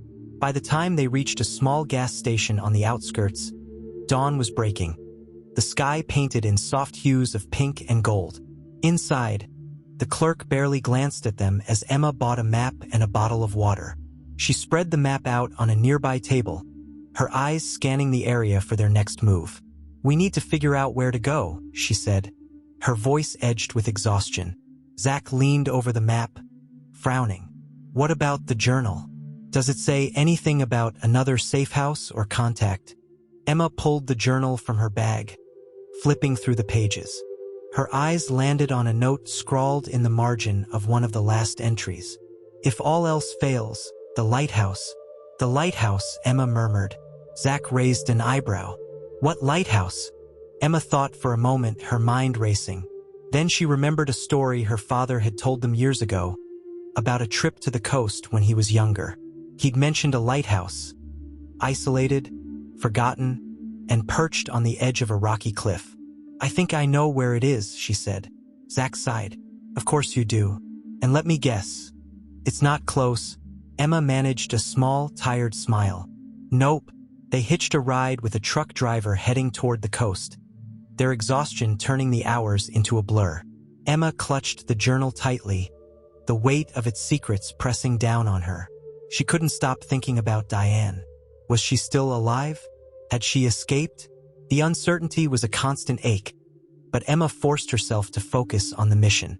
Her father's words echoed in her mind. The truth is dangerous, but it's the only thing that matters. By the time they reached the lighthouse, the sun was setting, casting long shadows across the rocky cliffs. The structure was old and weathered, its white paint peeling, but it stood tall and steadfast against the crashing waves below. This place gives me the creeps, Zach muttered as they approached. Emma didn't respond. She felt a strange mix of dread and determination as they climbed the narrow path leading to the entrance. The door was unlocked, creaking loudly as Emma pushed it open. Inside, the air was cool and damp, the faint smell of salt and mildew lingering. They moved cautiously through the dimly lit space, their footsteps echoing off the stone walls. In the center of the room, a single table held a metal lockbox and a folded piece of paper. Emma's hands trembled as she unfolded the note. It was written in her father's handwriting. If you've made it this far, you're stronger than I ever imagined. The answers you're looking for are here. But be careful. Trust is the most dangerous weapon of all. Emma exchanged a glance with Zach, her heart pounding. She reached for the lockbox, her fingers brushing against the cold metal. But before she could open it, the sound of footsteps echoed from behind them. They turned to see a figure emerging from the shadows. Going somewhere? It was Nathaniel Rhodes. Nathaniel Rhodes stepped into the dim light of the lighthouse, his presence commanding and unnervingly calm.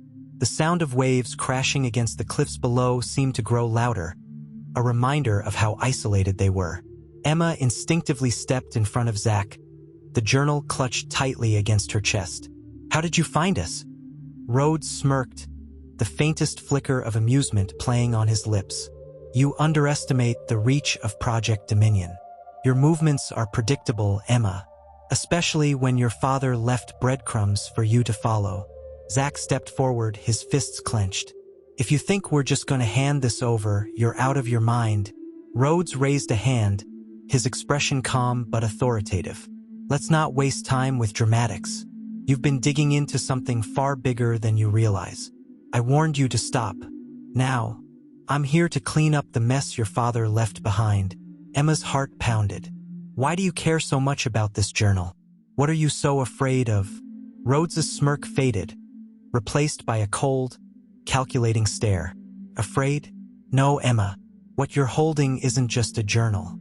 It's a weapon, a map to the inner workings of a machine that has been carefully constructed over decades.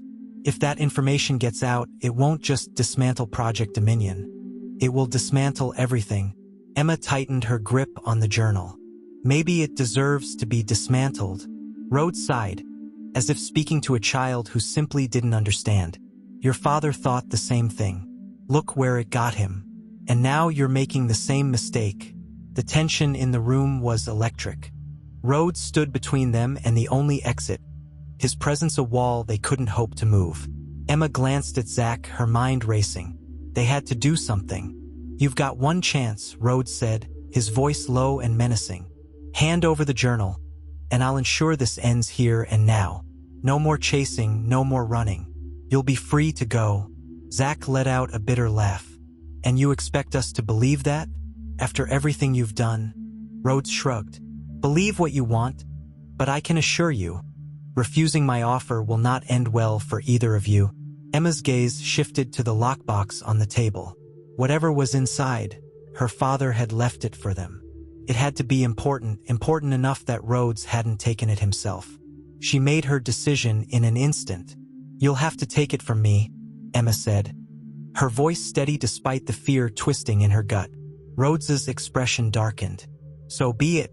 In a blur of motion, Rhodes lunged toward Emma. Zach moved instinctively, stepping between them and shoving Rhodes back with all his strength. The impact sent Rhodes stumbling, but he recovered quickly, his movements precise and controlled. Get the box, Zach shouted, turning to face Rhodes. Emma didn't hesitate. She grabbed the lockbox and ran toward the spiral staircase that led to the upper level of the lighthouse. Rhodes's voice echoed behind her. You can't outrun me, Emma. There's nowhere to go. She ignored him, her breath coming in ragged gasps as she climbed the narrow steps. The lockbox was heavy in her arms, its weight making each step harder than the last. When she reached the top, she found herself in the lantern room. The glass walls offered a breathtaking view of the ocean, but Emma had no time to appreciate it. She placed the lockbox on the floor and fumbled with the latch. Come on, she muttered, her fingers trembling. Meanwhile, Zach was struggling to keep Rhodes at bay. Despite his size, Rhodes was fast and relentless, his every move calculated to overwhelm and disarm. You're out of your depth, kid, Rhodes said, his voice calm even as he landed a sharp blow to Zach's shoulder. Zach gritted his teeth, refusing to back down. Yeah, well, I've got nothing left to lose. Rhodes raised an eyebrow, almost impressed. Brave words. Let's see if they hold up. Emma finally managed to open the lockbox. Inside was a small flash drive and a folded piece of paper. She grabbed the paper first, unfolding it with shaking hands. The note was written in her father's handwriting. Emma, if you're reading this, you've found the last piece of the puzzle.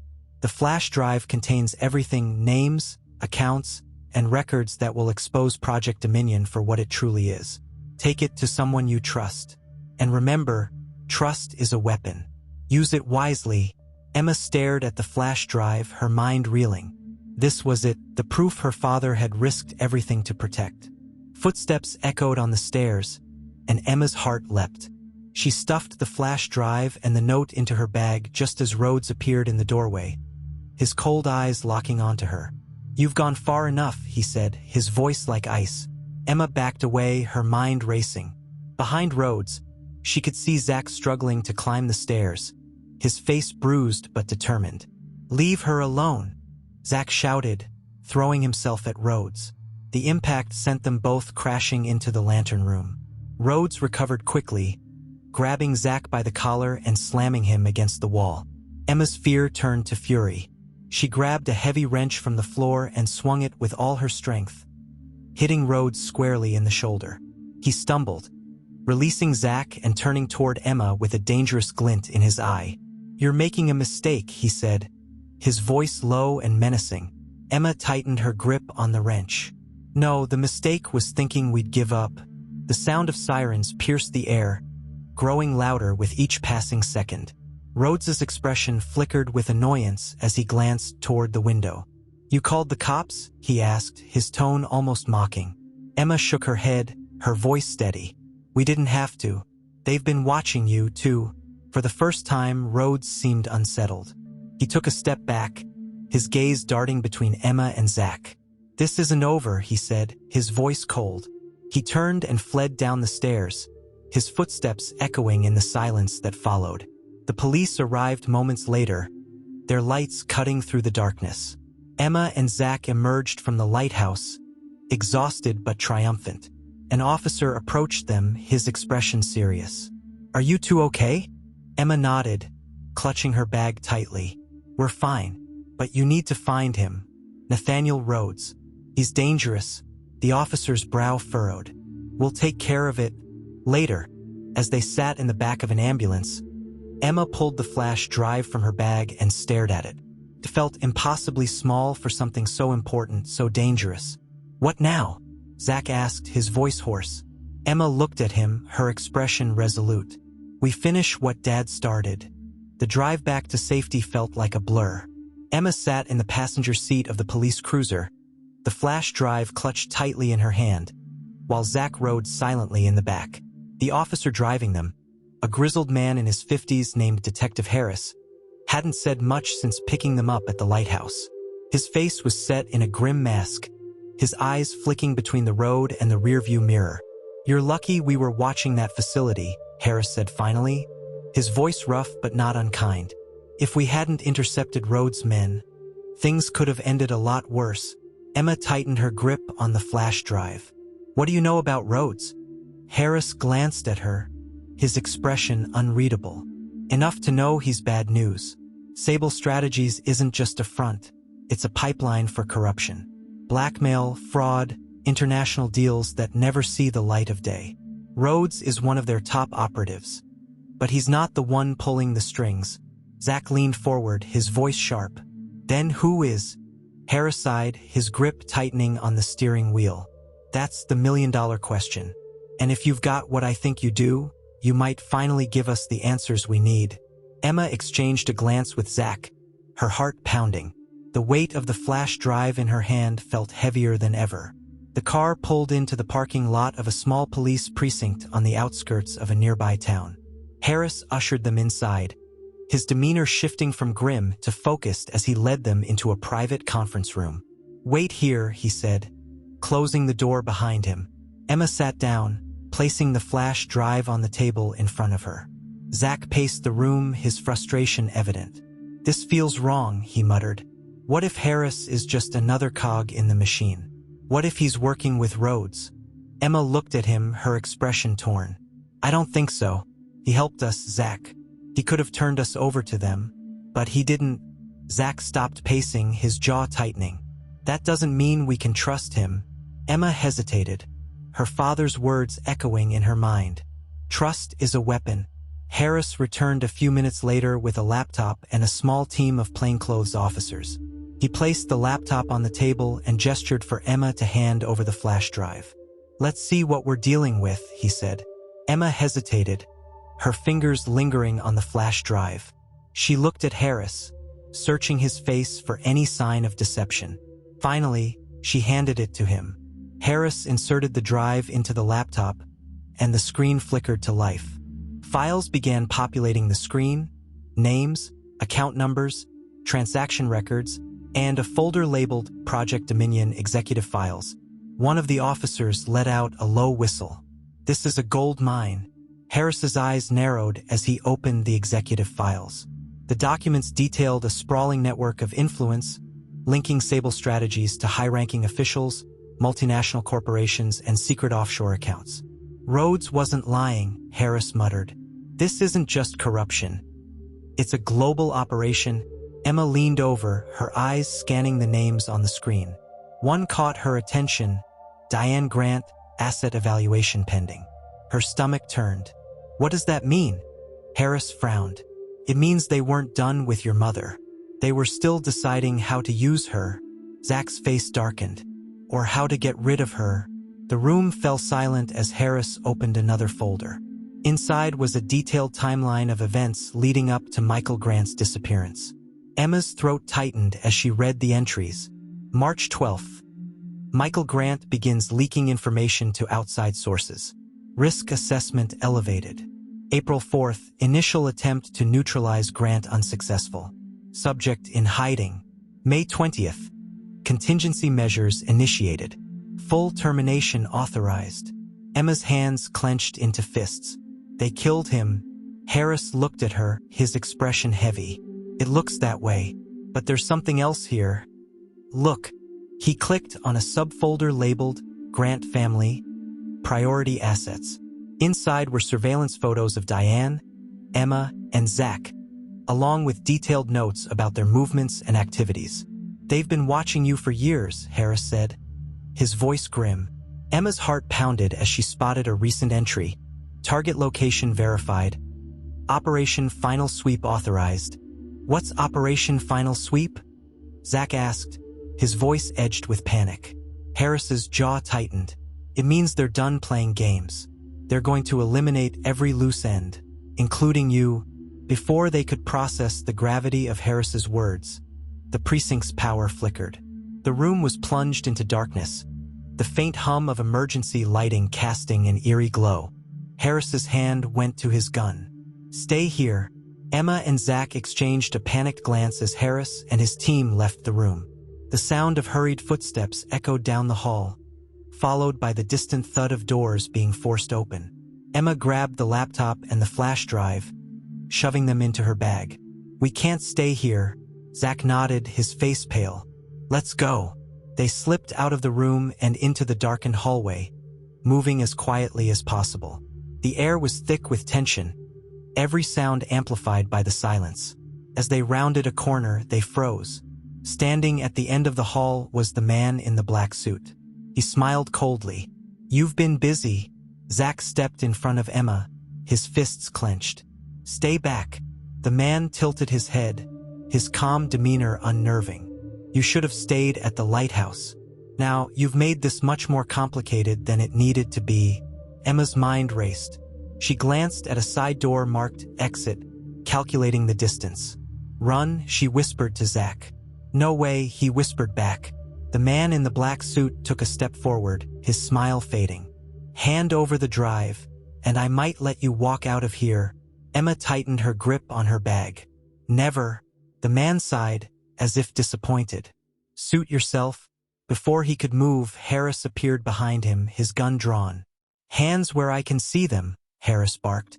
The man in the black suit turned slowly, his expression unreadable. Detective Harris. You're out of your depth. Harris didn't flinch. Put your hands up. Now. The man smirked, then lunged forward with lightning speed. Harris fired, the sound deafening in the confined space. The man staggered but didn't go down, his movements precise as he disarmed Harris in a matter of seconds. Emma and Zach took their chance, bolting through the exit door and into the cold night. The parking lot was chaos. Vehicles were overturned, and smoke billowed from the far end where a small fire had broken out. Emma's breath came in short gasps as she and Zach ran toward the nearest car. Hotwire it, Emma shouted. Zach gave her a panicked look. I don't know how to hotwire a car. Figure it out. They scrambled into the vehicle, Zach fumbling with the wires under the dashboard. The man in the black suit emerged from the building, his calm stride a terrifying contrast to the chaos around him. Zach, Emma shouted, her voice frantic. Got it, Zach shouted as the engine roared to life. Emma didn't wait. She floored the gas pedal, the car lurching forward as they sped out of the parking lot. The city lights blurred around them as Emma drove, her hands shaking on the wheel. Zach sat beside her, clutching the bag with the laptop and flash drive. We can't keep running, Zach said finally. We need help. Emma nodded, her mind racing. There had to be someone who could use the information on the flash drive, someone who could expose Project Dominion once and for all. But who? The highway stretched out before them like a dark, endless tunnel, the glow of distant headlights their only company. Emma gripped the steering wheel tightly, her knuckles white, while Zach clutched the bag containing the flash drive as if it held their very survival.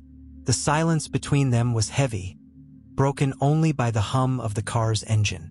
They had escaped, but the question of what came next loomed over them like a storm cloud. Zach finally broke the silence, his voice sharp and edged with frustration. We can't keep running, Em. Sooner or later, they're going to find us. I know, Emma said, her voice quieter than she intended. So what's the plan? Do you even have one? Zach pressed. Emma's gaze flicked to him briefly before returning to the road. We need someone who can take this and use it. Someone who can blow the lid off Project Dominion. Zack shook his head. And who's that? The police? We just saw how well that went. No, Emma said firmly. Not the police. Someone bigger. Someone who can't be silenced. Emma's mind raced as she thought back to her father's journal, to the cryptic notes and fragmented clues he had left behind. One entry stood out. If you're out of options, contact the beacon. They'll know what to do. She hadn't paid much attention to it before. It sounded like another one of her dad's riddles, something symbolic and elusive, but now it felt like a lifeline. The beacon, Emma murmured, her voice barely audible. Zack looked at her, confused. What's the beacon? Emma swallowed hard, the words from the journal echoing in her mind. I think it's an organization, maybe a journalist or a group of whistleblowers. Dad trusted them enough to mention them in the journal. Zack raised an eyebrow. And you think they're just going to help us out of the goodness of their hearts? We don't even know who they are. We don't have to trust them, Emma said, her voice steady. We just have to get this information to them. They stopped at a rest area, pulling into a shadowy corner of the lot to avoid attention. Emma opened her laptop, her fingers trembling slightly as she searched for any mention of the beacon online. Most of the results were generic, references to actual lighthouses or organizations with unrelated names. But after scrolling through countless pages, she found an obscure forum post. If you're looking for the beacon, follow the signal. Emma frowned, clicking on the link. It led to a series of cryptic messages, each signed with the same name. KL, follow the signal, Zack repeated, leaning over her shoulder. What does that even mean? Emma shook her head. I don't know. But there has to be something we're missing. Hours passed as they dug through the clues, piecing together fragments of information that seemed deliberately hidden. Finally, Emma found an address buried within the code of one of the forum posts. A small office in Baltimore. This has to be it, Emma said, her voice filled with cautious hope. Zack sighed, leaning back against the car seat. Baltimore? That's on the other side of the country. Emma closed the laptop, her resolve hardening. Then we'd better start driving. The journey to Baltimore was grueling. They took turns driving, stopping only for brief rests and meals. The weight of the flash drive, the journal, and their dwindling time pressed heavily on them. Emma barely slept, her thoughts consumed by visions of roads, the man in the black suit, and the terrifying scale of Project Dominion. What if this doesn't work? Zack asked during one of their stops, his voice filled with doubt. Emma looked at him, her expression tired but determined. Then we figure out the next step. But we can't stop now. Zack nodded reluctantly, though the worry in his eyes remained. When they finally reached Baltimore, the city's skyline was bathed in the golden light of dawn. The address led them to a nondescript building on a quiet street, its facade unassuming and slightly weathered. This is it? Zack asked, his skepticism evident. Emma nodded, clutching the bag tightly as they approached the door. A small sign near the entrance read, "The Beacon Institute." Emma's heart raced as she pressed the buzzer. A crackling voice came through the intercom. "State your business." Emma hesitated, then said, "We're here about Project Dominion. We have information." The intercom went silent for a moment, then the door buzzed open. Inside, the building was sparse but functional, with a receptionist sitting behind a glass partition. She gestured for them to take a seat, her expression unreadable. "Wait here," she said curtly. Minutes felt like hours as they sat in the small waiting area, the hum of a ceiling fan the only sound. Finally, a tall woman with sharp eyes and a no-nonsense demeanor entered the room. "I'm Catherine Lee," she said, extending a hand.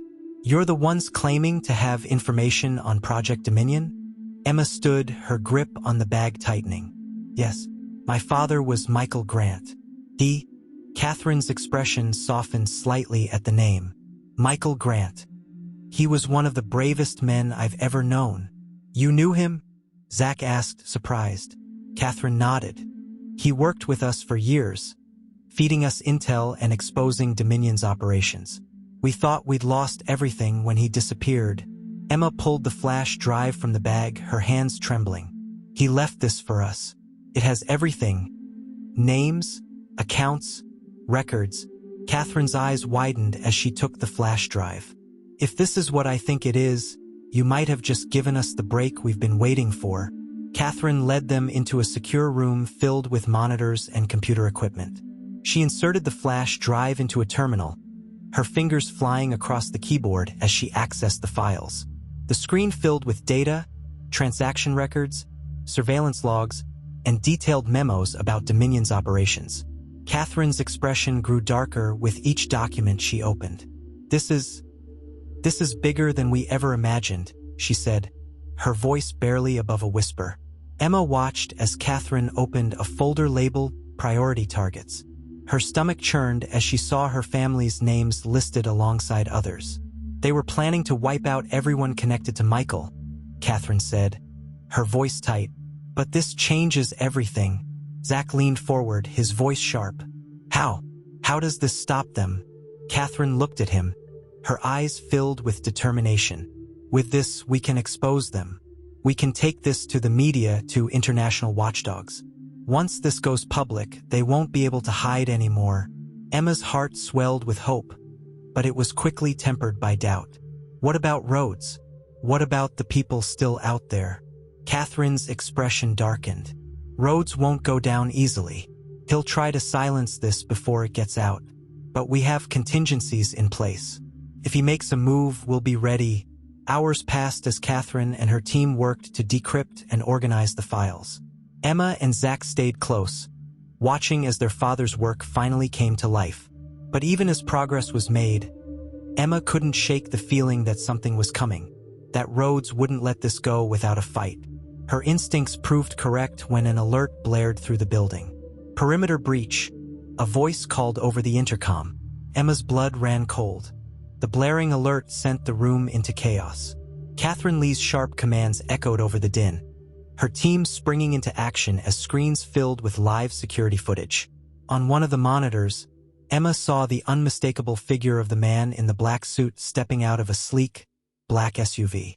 He wasn't alone.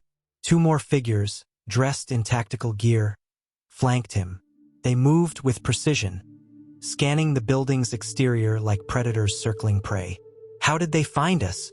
Zach asked, his voice tight with panic. Catherine didn't look up from her screen. Project Dominion has resources you can't imagine. If Rhodes is here, he's betting on overwhelming us before we can get this information out. Emma's chest tightened as she glanced at the flash drive still plugged into the terminal. We can't let them stop us. If they get this back, they won't, Catherine interrupted firmly. We've already started transmitting the files to multiple secure locations. Even if they destroy the drive, the data's out there now. Zach exhaled in relief, but Catherine's next words sent a chill down Emma's spine. That doesn't mean we're safe. They'll try to silence everyone in this building. Catherine turned to one of her team members, a wiry man named Greg. Lock down the lower levels. Activate the emergency protocols and make sure the external servers are encrypted. Greg nodded, his fingers flying over the keyboard. Catherine then faced Emma and Zach. You two need to stay here. This room is secure, reinforced walls, no external windows. They'll have to blow through several layers to get to us. Emma shook her head, her grip tightening on the journal. We're not hiding while you fight them off. There has to be something we can do. Catherine's expression softened, but her tone was firm. Emma, your father trusted me to keep you safe. Let me do that. The sound of distant gunfire shattered the tense silence, pulling everyone's attention back to the monitors. On the screen, the tactical team had breached the building's perimeter, moving swiftly through the lower levels. Security personnel engaged them, but Rhodes's team moved with chilling efficiency, disabling cameras and overwhelming resistance with practiced ease. Emma felt a surge of helplessness. They're cutting through everyone. How much time do we have? Catherine glanced at the feed, her jaw tightening. Not much. They're heading for the server room. Zach's brow furrowed. Why the server room? You said the files were already sent out. Catherine hesitated, her expression grim. They don't know that. Rhodes thinks the original data is still in the building. If he gets to the servers, he might realize we've outmaneuvered him. But that won't stop him from erasing any traces he can find. Emma's mind raced. What happens if they destroy the servers? Does it slow down the transmission? No, Catherine said. But it'll cripple our ability to continue tracking their network. We'll lose access to vital intel on their future operations. Zack glanced at Emma, his jaw set. Then we can't let them get there. Against Catherine's protests, Emma and Zack insisted on helping. Catherine reluctantly armed them with small handheld radios and a crash course on the building's layout. Stick to the shadows, she said. Stay out of sight. If you see Rhodes or his men, do not engage. Just relay their position to us and get back here. Emma nodded, her heart pounding as she followed Zack out of the room. The hallway was dimly lit, the faint hum of emergency lights casting eerie shadows. Why do I feel like this is a terrible idea? Zack muttered. Emma managed a weak smile. Because it probably is. The siblings moved cautiously, sticking close to the walls as they made their way toward the server room. The sound of distant gunfire and muffled voices grew louder with each step, a constant reminder of the danger closing in around them. They reached a junction where the hallway split into two directions. Emma motioned for Zack to stop, her eyes narrowing as she heard footsteps approaching from the left. She pressed herself against the wall, holding her breath as two of Rhodes's men appeared, their weapons drawn. Zack's eyes widened, and he mouthed, "Now what?" Emma's mind raced. She glanced at a nearby utility closet, its door slightly ajar. Motioning for Zack to follow her, she slipped inside, her heart pounding as the footsteps grew louder. The men passed by, their voices low and tense. Rhodes says the servers are priority. Sweep the floor and make sure there's no resistance. What about the kids? Not our problem. Rhodes wants them alive. For now. Emma's stomach churned as the voices faded. She exchanged a look with Zack, her fear mirrored in his eyes. They're heading for the servers, she whispered. Zack nodded, his jaw tightening. Then we'd better get there first. The server room was a sprawling, high-tech space filled with rows of humming towers and blinking lights. Greg and another technician were working frantically to secure the last of the data when Emma and Zack arrived. Rhodes's team is on their way, Emma said, her voice urgent. Greg's face paled. We need more time to encrypt the backups. You don't have it, Zack said. Is there any way to lock this place down? Greg hesitated, then pointed to a control panel near the entrance. That console controls the doors and power to this room. If we can isolate the servers, we might be able to slow them down. Zack moved to the console, his fingers fumbling with the unfamiliar controls. What am I looking for? Red switch, Greg said. Pull it to trigger the lockdown sequence. Zack found the switch and pulled it, the room shuddering as heavy metal shutters began to descend over the entrances. Before the lockdown could complete, the sound of footsteps and voices echoed from the hallway. Emma's heart sank as Rhodes and his men appeared, their weapons drawn. Step away from the servers, Rhodes commanded, his voice calm but deadly. Zack stood his ground, his hands clenched into fists. Over my dead body, Rhodes smirked. That can be arranged. Emma's mind raced. She spotted a fire extinguisher mounted on the wall and grabbed it, aiming the nozzle at Rhodes's team. Get down, she shouted, pulling the trigger. A cloud of white foam erupted, filling the room and obscuring their view. Emma grabbed Zack's arm, pulling him toward the far end of the room. Come on. The chaos bought them precious seconds, but Rhodes's men recovered quickly, their shouts echoing through the room as they began firing blindly. Emma and Zack ducked behind a row of server towers, their breathing ragged as bullets whizzed past. We're trapped, Zack muttered. Emma shook her head, her mind racing. Not yet. She pulled out the journal, flipping to one of the pages where her father had sketched a rough map of the building. There's a maintenance hatch near the back wall, she said. It leads to the sublevels. Are you sure? Zack asked, his voice filled with doubt. Emma nodded. We don't have a choice. They crawled through the narrow aisles, keeping low to avoid being seen. The sound of gunfire and shouting grew louder as Rhodes's men closed in. Finally, they reached the back wall, where Emma spotted a small hatch partially hidden behind a stack of equipment. "Here," she said, pulling it open. Zach climbed in first, followed by Emma. The hatch led to a dark, cramped tunnel that sloped downward, the air damp and musty. "Where does this lead?" Zach asked. "I don't know," Emma admitted, "but it's better than staying up there." As they crawled deeper into the tunnel, Emma's thoughts turned to Catherine and the others. She could only hope they were holding their ground, buying enough time to secure the data. But one thing was certain. Rhodes wasn't going to stop until he had what he wanted, and Emma wasn't going to let him win. The tunnel was oppressive, its low ceiling forcing Emma and Zach to crawl on their hands and knees. The metallic taste of fear lingered in Emma's throat, her every breath echoing off the damp, narrow walls. Her mind raced as she tried to focus on each movement, willing her hands to keep going even as exhaustion weighed heavily on her. "How long is this thing?" Zach whispered, his voice a mix of frustration and fear. Emma paused briefly to catch her breath, glancing over her shoulder at him. "I don't know." Dad's map wasn't exactly to scale.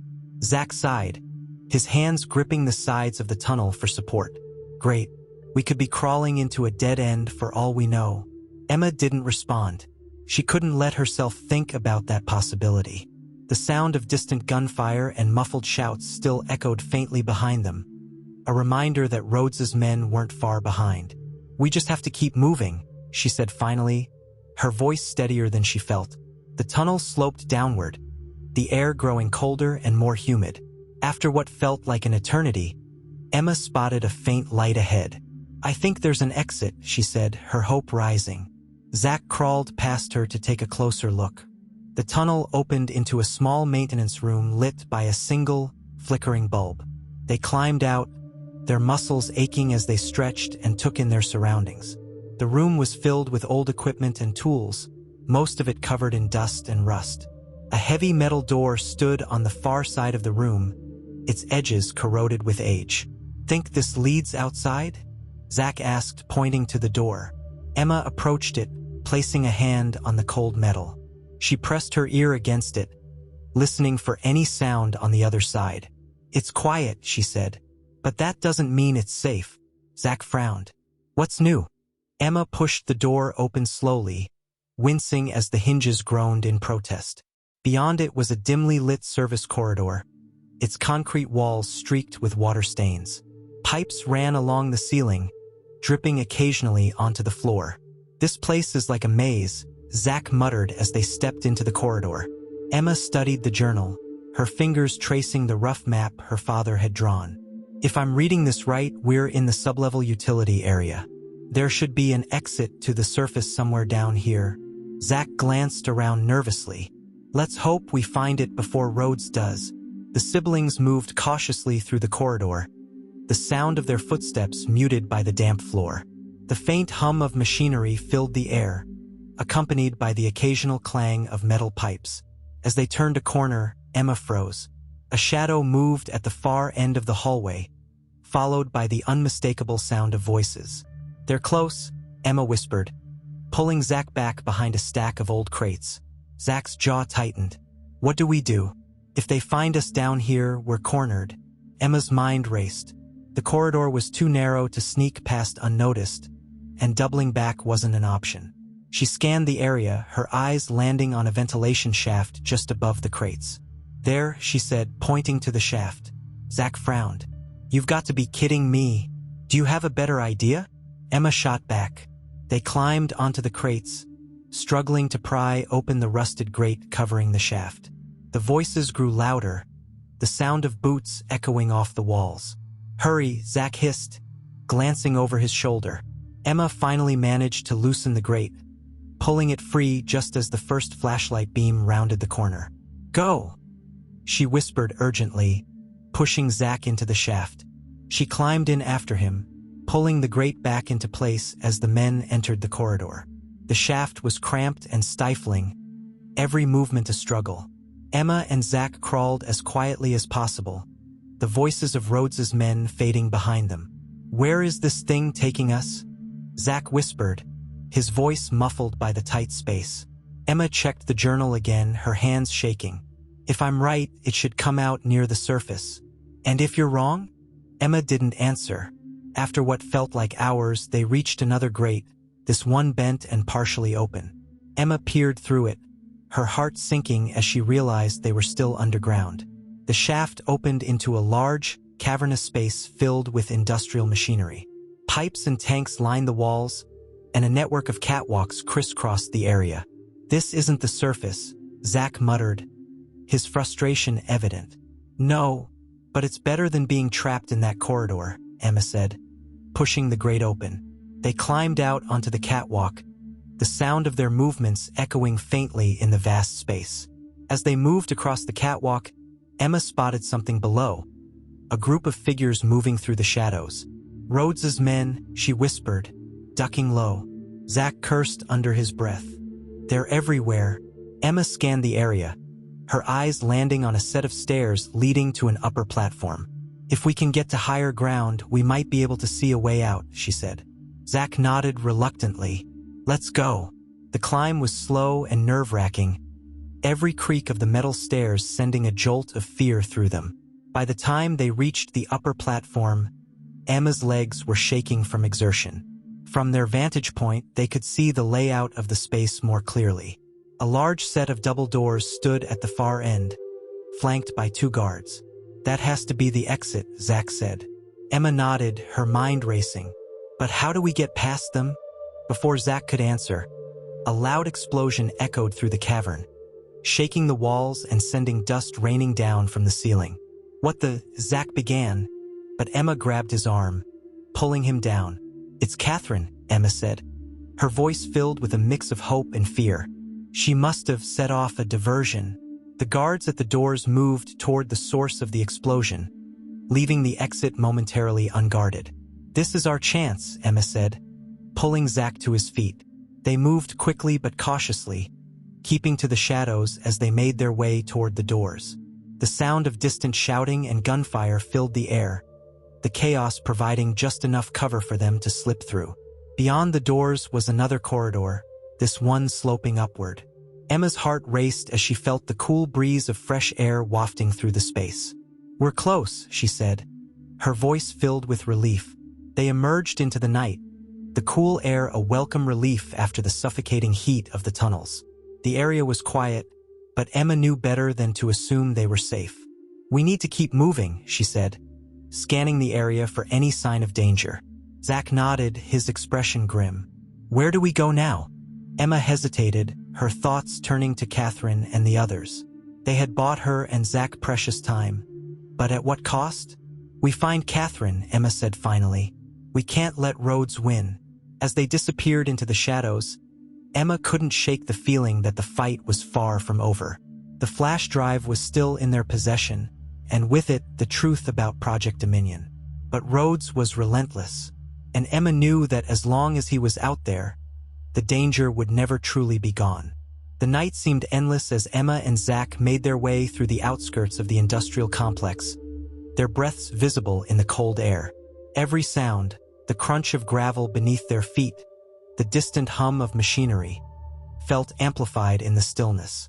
Emma clutched the journal tightly against her chest, the weight of their father's work a constant reminder of the stakes. "Do you think Catherine made it out?" Zach asked, his voice hushed. Emma hesitated, glancing over her shoulder as if the answer might be trailing behind them. "She's smart. If anyone could survive Rhodes's men, it's her." Zach nodded but didn't look convinced. "So what now? We keep running until they eventually catch up to us? Or do we actually have a plan this time?" Emma stopped, turning to face him. The dim moonlight reflected in her determined eyes. "We stop running. We've got the drive, the journal, and the proof. We just need to get it into the right hands." "And who are the right hands?" Zach asked, throwing his arms up. "The cops?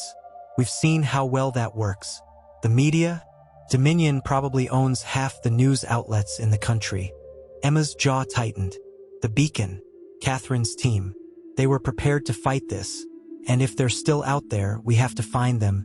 Zach sighed, running a hand through his hair. "And if they're not? Then we finish this ourselves," Emma said, her voice resolute. The siblings found shelter in an abandoned maintenance shed on the edge of a desolate lot. The interior smelled of oil and mildew, but it was warm and hidden from view. Emma lit a small lantern she'd found, casting a dim glow over the cramped space. Zach rummaged through a toolbox, pulling out a rusty wrench and turning it over in his hands. Just in case, he muttered. Emma sat cross-legged on the floor, spreading out the journal and the flash drive. She flipped through her father's notes, searching for anything she might have missed, any clue that could point them in the right direction. Her eyes landed on a familiar phrase, scrawled in the margins of one of the pages. "The lighthouse will guide you home." She frowned, her thoughts racing. Dad mentioned the lighthouse before. It was a metaphor, but maybe it's more than that. Zach glanced at her, raising an eyebrow. "You think there's another lighthouse we're supposed to find? The last one almost got us killed." Emma shook her head, her fingers tracing the words. "It's not a physical place. It's something else. Something important to him." She flipped to another page, her breath catching as she saw a sketch of a lighthouse with a cryptic symbol drawn beneath it. A triangle enclosing an eye, surrounded by a series of numbers. "What is that?" Zach asked, leaning closer. Emma grabbed the laptop and typed the numbers into a search engine. Nothing concrete came up, but the symbol itself caught her attention. She had seen it before, in the folder labeled Project Dominion Executive Files. Her chest tightened. "This is their logo. Dominion's symbol." Zach frowned. "So Dad was working with Dominion when he drew that?" "No," Emma said, her voice firm. "He was using it against them. This symbol, it's part of their communication network. If we can figure out what it means, it might lead us to their headquarters." Hours passed as Emma and Zach worked through the night, piecing together fragments of information from the journal, the flash drive, and their father's notes. They were exhausted, but the adrenaline of discovery kept them moving. Finally, Emma found something, a list of IP addresses embedded in one of the encrypted files on the flash drive. Each address was tied to a specific location, and one of them matched the coordinates beneath the lighthouse sketch. "This is it," Emma said, pointing to the screen. Zach squinted at the map. "That's downtown Washington, D.C. "Of course, it's D.C. Emma nodded, her pulse quickening. "It makes sense. Dominion's operations are global, but their power is concentrated here." Zach leaned back, rubbing his temples. "And let me guess, we're just going to walk into the most dangerous city in the country with zero backup and hope for the best?" Emma looked at him, her eyes filled with determination. "We don't need backup. We have the truth. That's all we need." The journey to D.C. was grueling. They avoided major highways, taking back roads and abandoned paths to stay off Dominion's radar. Every hour felt like an eternity, each moment filled with the haunting sense that Rhodes and his men were closing in. When they finally reached the outskirts of the city, dawn was breaking, casting a golden hue over the sprawling urban landscape.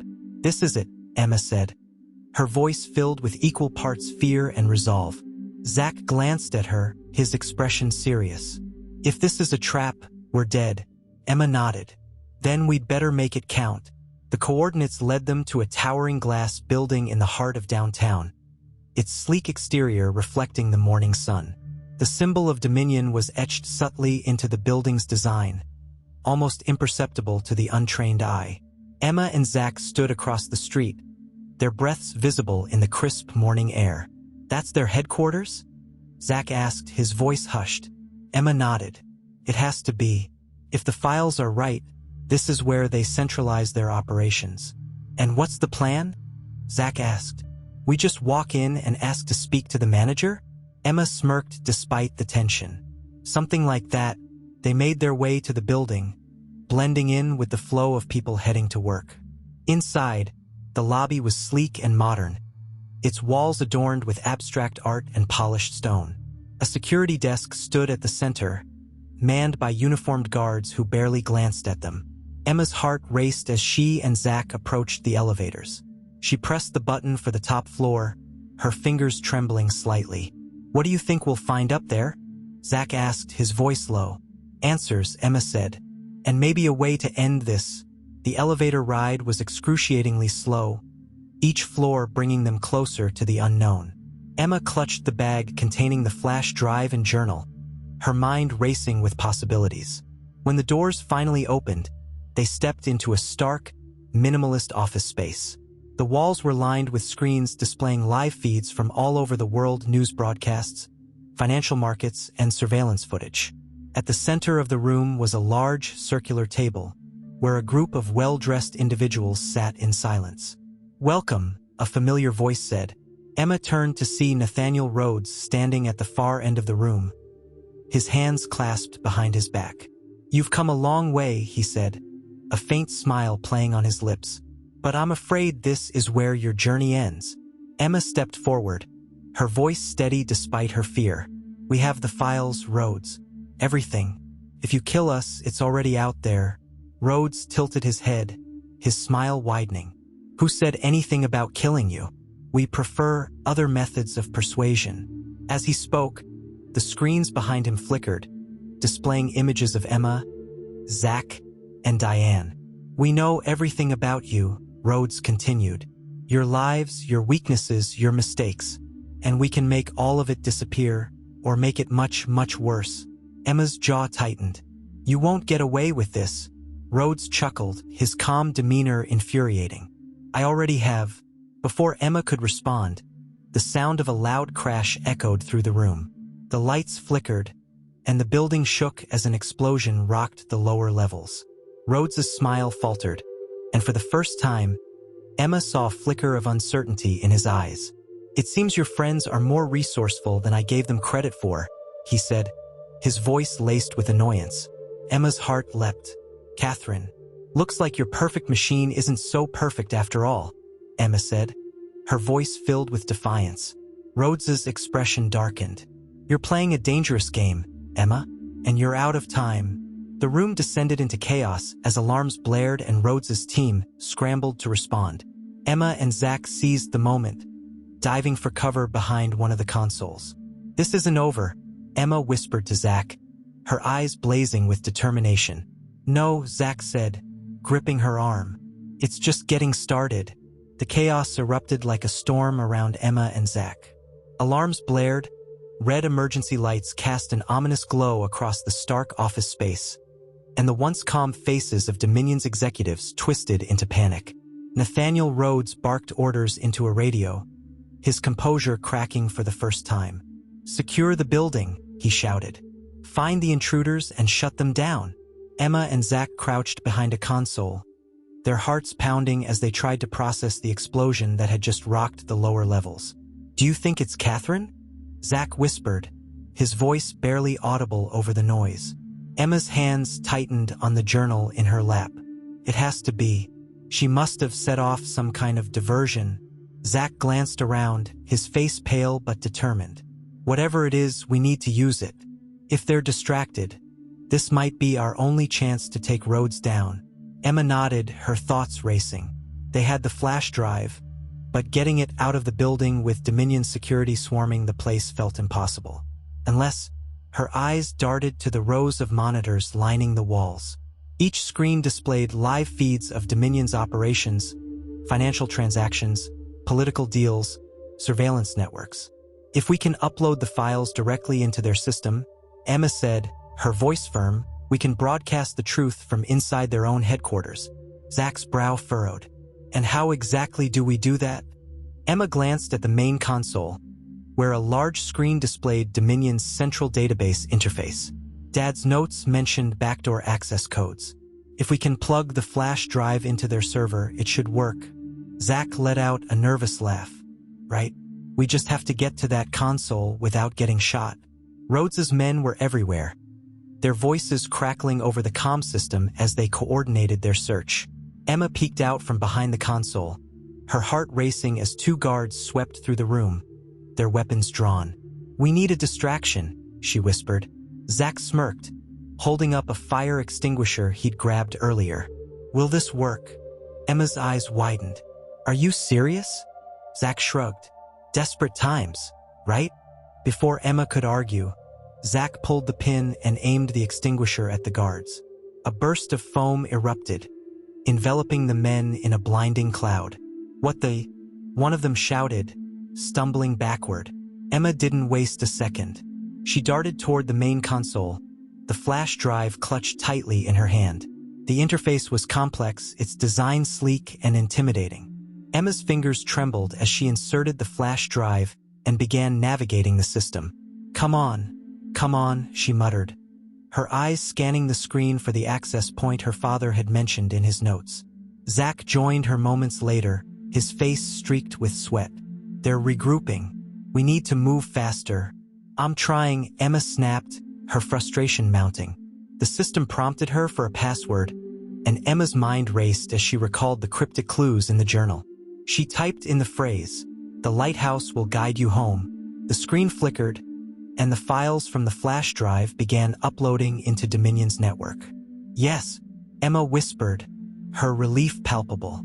The elation was short-lived. Rhodes's voice cut through the commotion, his tone laced with fury. Find them. I want them stopped. Now. Emma glanced over her shoulder and saw Rhodes storming toward them, his sharp eyes locking onto her.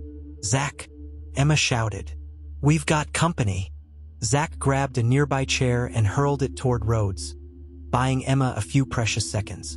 The upload progress bar inched forward, painfully slow. Come on, Emma pleaded, her fingers hovering over the keyboard. Rhodes advanced, his expression cold and menacing. You think you can stop Dominion with a few files? You're a child playing a game you don't understand. Emma's jaw tightened as she met his gaze. Maybe, but at least I'm trying. Rhodes smirked, drawing a small device from his pocket. And you're about to fail. He pressed a button, and the screen went black. The upload froze. No! Emma cried, her hands slamming against the console. Rhodes's men closed in, their weapons raised. Zack stepped in front of Emma, his fists clenched. If you hurt her, Zack began, but Rhodes cut him off with a cold laugh. Hurt her? Oh no, Zachary. She's far too valuable for that. Both of you are. Before Rhodes could give another command, a deafening roar filled the room as another explosion rocked the building. The lights flickered, and the ground trembled beneath their feet. Smoke poured in from the lower levels, and Rhodes's men shouted in confusion. Catherine's voice crackled over the building's intercom. This is your one and only warning, Rhodes. Stand down, or I'll bring the whole place down. Rhodes's face twisted in anger. Lee, he spat, his composure cracking. Emma's heart soared at the sound of Catherine's voice. Zack, help me! Emma shouted, grabbing the flash drive and yanking it from the console. They bolted toward the far end of the room, dodging debris and Rhodes's men as Catherine's team launched a full-scale assault on the building. The hallways were chaos. Smoke and flames filled the air, and the sound of gunfire echoed from every direction. Emma and Zack navigated the labyrinth of corridors, following the path Catherine's team had cleared. As they rounded a corner, they collided with Catherine herself, who was flanked by two armed operatives. Emma! Zack! Catherine's relief was evident, but her focus remained razor-sharp. Do you have the drive? Emma held it up, her face streaked with soot. The upload was interrupted, but the files are still intact. Catherine nodded, her jaw set. Good. We've got a secure extraction point, but we need to move now.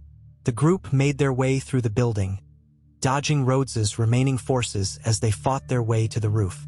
When they finally emerged into the open air, the city skyline spread out before them, illuminated by the glow of the chaos below. A helicopter hovered nearby, its blades slicing through the night as a ladder was lowered to the rooftop. Go! Catherine shouted, motioning for Emma and Zack to climb first. Emma hesitated, glancing back at Catherine. What about you? I'll be right behind you, Catherine said firmly. Emma nodded, grabbing Zack's hand as they climbed the ladder. As they reached the helicopter, Emma looked down and saw Rhodes burst onto the rooftop, his face a mask of rage. You can't run forever, Emma, he shouted, his voice carrying over the roar of the blades. Emma's grip tightened on the ladder as Catherine and her operatives engaged Rhodes and his men, buying them enough time to escape. Zack pulled Emma into the helicopter, his face pale but resolute. Is it over? he asked as the helicopter rose into the sky. Emma clutched the flash drive, her heart heavy with the weight of what they'd just endured. "Not yet," she said softly, "but we're closer than we've ever been." Below them, the Dominion headquarters burned, its once impenetrable facade crumbling under the weight of the truth. But Emma knew the fight wasn't over. Rhodes was still out there, and Dominion's web of corruption wouldn't unravel overnight. Still, as the helicopter disappeared into the night, Emma felt a glimmer of hope. For the first time, they had the upper hand. The helicopter soared over the chaos below, the city lights twinkling like distant stars against the backdrop of smoke rising from Dominion's crumbling headquarters. Inside, Emma clutched the flash drive tightly, the hum of the rotors a constant reminder of their precarious position. Beside her, Zach leaned back against the seat, his face pale and streaked with soot. His breathing was heavy, and for the first time, the weight of their journey seemed to crash over him. "Do you think they made it out?" Zach asked, his voice low. Emma glanced at him, her own thoughts mirroring his fears. Catherine and her operatives had stayed behind to hold off Rhodes and his men, giving her and Zach the chance to escape. "I don't know," Emma admitted, "but if anyone could, it's Catherine." Zach nodded, though his expression remained grim. "And Rhodes? You think we've seen the last of him?" Emma's jaw tightened as she looked down at the flash drive in her hands. "No, he's not the type to give up. And as long as Dominion exists, he won't stop coming after us." The helicopter touched down in a remote airfield on the outskirts of the city. Catherine's team had arranged for a secure safe house, a place where Emma and Zach could regroup and plan their next move. As they stepped off the helicopter, a man in a dark jacket approached them, his sharp eyes scanning the area. "You must be Emma and Zach," he said, his voice calm but authoritative. "I'm Marcus. Catherine sent me to get you settled." Emma's heart skipped a beat. "She's alive." Marcus hesitated, then nodded. "She made it out, but she's still in the field. She'll contact us as soon as it's safe." Zach let out a sigh of relief, though the tension in his shoulders remained. The safe house was a modest cabin nestled deep in the woods, its exterior blending seamlessly with the surrounding landscape. Inside, the space was sparse but functional, with a small living area, a kitchenette, and a single bedroom. Marcus placed a laptop on the table and gestured for Emma to sit. "We need to finish what you started at Dominion headquarters," he said. "The files on that drive are the key to dismantling their entire operation, but we have to get them out to the right people." Emma nodded, her resolve hardening. "How do we do that?" Marcus opened the laptop, his fingers moving quickly across the keyboard. "Catherine has a network of contacts, journalists, whistleblowers, and international organizations. If we can get the data to them, they can spread it far enough that Dominion won't be able to contain the fallout." Zach leaned against the wall, his arms crossed. "And what happens when Dominion figures out what we're doing? They're not exactly known for playing fair." Marcus looked at him, his expression serious. "That's why we have to move quickly. The longer we wait, the more time they have to shut us down." Emma worked late into the night, her eyes glued to the laptop screen as she sifted through the files on the flash drive. Each document painted a clearer picture of Dominion's web of corruption. Bribes to government officials, covert operations to destabilize economies, and surveillance programs targeting civilians. One folder, labeled Black Box, caught her attention. "What's this?" she murmured, clicking on it. The folder contained detailed reports on Dominion's most secretive project, an initiative called Echelon. Her stomach turned as she read the descriptions. Echelon was a program designed to manipulate public opinion on a global scale, using algorithms and artificial intelligence to control information flow and sway elections. "This is bigger than we thought," Emma said, her voice barely above a whisper. Zach moved to stand behind her, his eyes scanning the screen. "They're not just controlling governments. They're controlling the truth." Marcus leaned over the table, his face grim. "If this gets out, it could bring Dominion to its knees. But it'll also make us their biggest targets," Emma said. Marcus nodded. "Which is why we need to be smart about how we release it." The plan was ambitious but simple.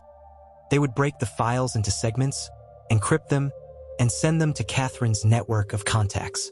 Each segment would contain a piece of the puzzle, ensuring that even if one part was intercepted, the rest would still make it through. Emma's hands shook as she typed the final command, initiating the upload. "Once this is out, there's no going back," she said, her voice steady despite the fear gnawing at her. "Good," Zach said. "We don't want to go back." As the files began transmitting, the cabin's secure phone rang, its shrill tone cutting through the silence. Marcus answered, his expression tense as he listened. "What is it?" Emma asked, her heart racing. Marcus hung up, his face pale. "It's Catherine. Rhodes has launched a counterattack. They're trying to trace the data back to its source." Emma's stomach dropped. "Can they do that?" "If they get close enough, yes," Marcus said. "We need to move now." The team packed quickly, gathering the laptop and flash drive before heading to the car parked outside. The night air was cold.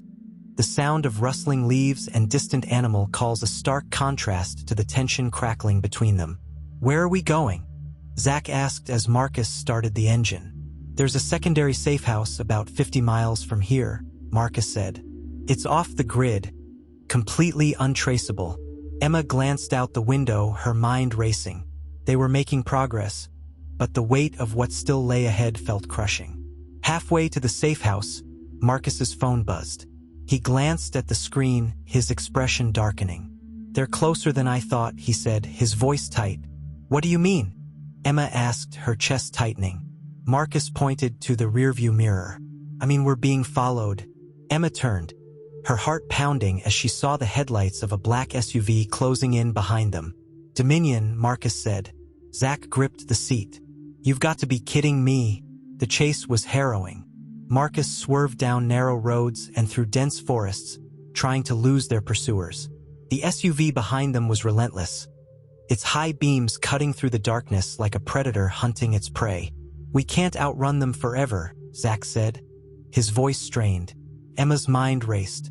The laptop and flash drive were still transmitting the files, but if Dominion caught them, it would all be for nothing. "We need to buy time," she said.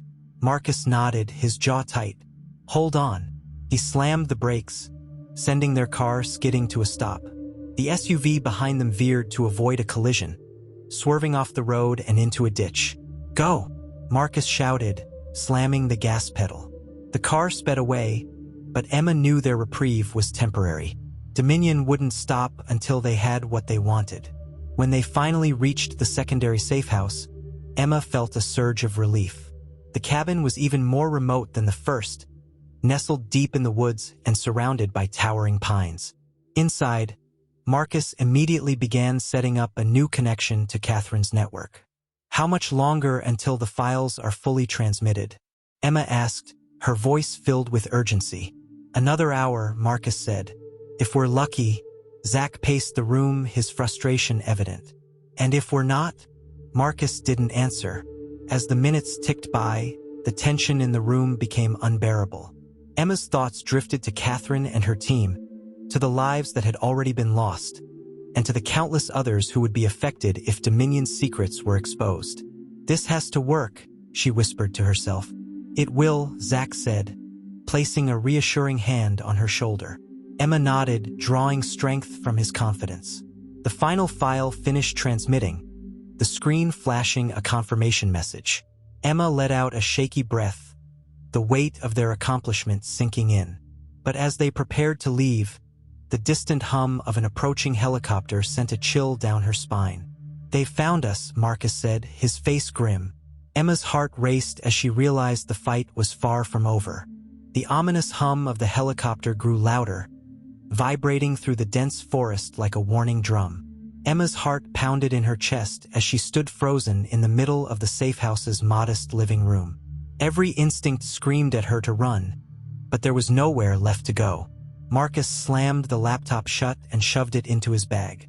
"We have maybe 5 minutes before they're on top of us," he said, his voice sharp and commanding. "Grab what you need. Leave everything else behind."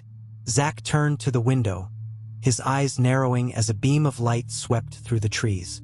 "They've got searchlights. How the hell are we supposed to get out of here?" Marcus pulled a handgun from his holster and checked the chamber. "We make them think we're still here while we slip out the back. There's a service road about half a mile east. If we can get to it, we'll have a shot at reaching the next checkpoint." Emma clutched the journal tightly, her thoughts racing. The files were out, transmitted to Catherine's network, but that didn't mean they were safe. Dominion would stop at nothing to erase them and everyone connected to them. "Let's move," Marcus said, motioning toward the door. The safehouse's back exit opened onto a narrow trail that wound through the forest, the path barely visible in the faint moonlight. Marcus led the way, his movements precise and deliberate. Emma and Zach followed close behind, their breaths visible in the crisp night air. Above them, the helicopter's spotlight continued to sweep the area, its engine a relentless drone. "They're searching for heat signatures," Marcus whispered. "Stay low and keep moving." Emma's legs burned as they navigated the uneven terrain, her boots crunching softly against the frosted ground. Every sound, the rustle of leaves, the snap of a branch, felt like it might give them away. "How much farther?" Zach asked, his voice strained. "Not far," Marcus replied. "The road should be just ahead." The trees began to thin, revealing a narrow gravel road that stretched through the forest. Marcus raised a hand, signaling them to stop. "We need to wait for the right moment," he said, scanning the area. "They'll have patrols nearby." Emma crouched beside him, her grip on the journal tightening. "And if they catch us?" Marcus's jaw tightened. "They won't." A faint rumble in the distance caught their attention. Marcus motioned for them to move deeper into the shadows as a pair of headlights appeared, growing brighter as a black SUV approached. Emma's stomach twisted as the vehicle slowed, its windows tinted and menacing. "They're sweeping the area," Marcus whispered. "Stay down." The SUV came to a stop, and two men in tactical gear stepped out, their flashlights cutting through the darkness. "Fan out," one of them said. They couldn't have gone far. Emma held her breath, her pulse hammering in her ears as the men moved closer. One of the men paused near the tree line, his flashlight sweeping dangerously close to their hiding spot. Emma's grip on the journal tightened as she willed herself to stay still. Suddenly, a branch snapped in the distance, drawing the man's attention. "Over there," he called out, signaling to his partner. The two men moved toward the sound, their footsteps fading into the distance. "Now," Marcus whispered. They slipped onto the road, moving quickly but silently in the opposite direction. Marcus led them to a small clearing where a battered pickup truck was hidden beneath a tarp. "Get in," he said, tossing the tarp aside. Zach hesitated. "And you're sure this thing will start?" Marcus gave him a dry look. "You want to stick around and find out?" Zach climbed into the passenger seat without another word, while Emma slid into the back. Marcus started the engine, the truck sputtering to life before settling into a low rumble. "Hold on," Marcus said, hitting the gas. The truck bounced along the gravel road, the sound of the engine loud against the quiet of the forest. Emma glanced out the rear window, half expecting to see the SUV barreling after them. "Where are we going?" she asked, her voice shaky. "There's a safe zone about 10 miles from here," Marcus said. "Catherine's team is setting up a temporary base there. If we can make it, we'll regroup and figure out our next move." "And if we don't?" Zach asked. Marcus didn't answer. The forest gave way to open fields, the truck's headlights cutting through the darkness. Emma's mind raced as she thought about everything that had happened. The files, the journal, the lives lost. Her father's words echoed in her mind. "The truth is dangerous, but it's the only thing that matters." For the first time, she began to wonder if the truth was worth the cost. The sound of a helicopter engine grew louder, snapping Emma out of her thoughts. She turned to see the searchlight sweeping the fields behind them, closing in fast. "They found us," she said, her voice trembling. Marcus's grip on the wheel tightened. "Hold on." He swerved onto a dirt path, the truck jolting violently as it sped through the uneven terrain. The helicopter's spotlight locked onto them, illuminating the truck like a stage. "They're calling it in," Marcus said grimly. "We've got minutes at best." Zach glanced out the window, his face pale. "What do we do?" Marcus's eyes narrowed. "We make them regret finding us. The truck skidded to a stop near an abandoned barn, its weathered structure barely standing. Marcus jumped out, motioning for Emma and Zach to follow. Inside, he said, his voice firm. They ran into the barn, the wooden planks creaking beneath their feet. Marcus scanned the area, his sharp eyes assessing their options. "They'll surround us if we stay here," he said. "But we can use this place to buy time." He pointed to a pile of old farming equipment. "Block the doors. Now!" Emma and Zach worked quickly, dragging rusted plows and barrels into place. The sound of the helicopter was deafening, its spotlight cutting through the gaps in the barn's walls. The first SUV arrived moments later, skidding to a stop outside the barn. Emma's heart pounded as she heard car doors slam and the crunch of boots on gravel. "This is it," she whispered. Marcus crouched near a window, his gun trained on the approaching figures. "Stay low. Don't make a sound." The men surrounded the barn, their flashlights piercing the darkness. "Come out," one of them shouted. "You've got nowhere to run." Emma's grip on the journal tightened as fear clawed at her chest. "Stay calm," Marcus whispered. "We have the element of surprise." The next moments were a blur. The men began forcing their way into the barn, their movements precise and coordinated. Marcus fired a warning shot, the sound echoing through the space like a thunderclap. "Get down!" he shouted as the men returned fire. Emma and Zach dropped to the floor, their ears ringing as bullets splintered the wooden walls. Amid the chaos, Emma's mind raced. The journal, the files, the truth couldn't end here. As the gunfire intensified, Marcus threw something toward the door. A small cylindrical object that clattered against the floor before erupting into a blinding flash. "Go," he shouted, motioning toward the back of the barn. Emma and Zach scrambled to their feet, darting through a narrow opening as Marcus covered their escape. The cold night air hit them like a shock as they ran, the sound of chaos fading behind them.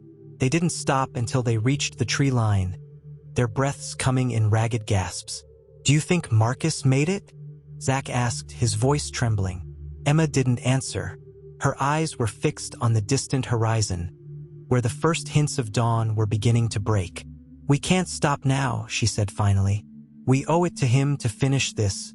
Zach nodded, his face set with determination. "Then let's make it count." The faint light of dawn filtered through the trees, casting long shadows across the forest floor.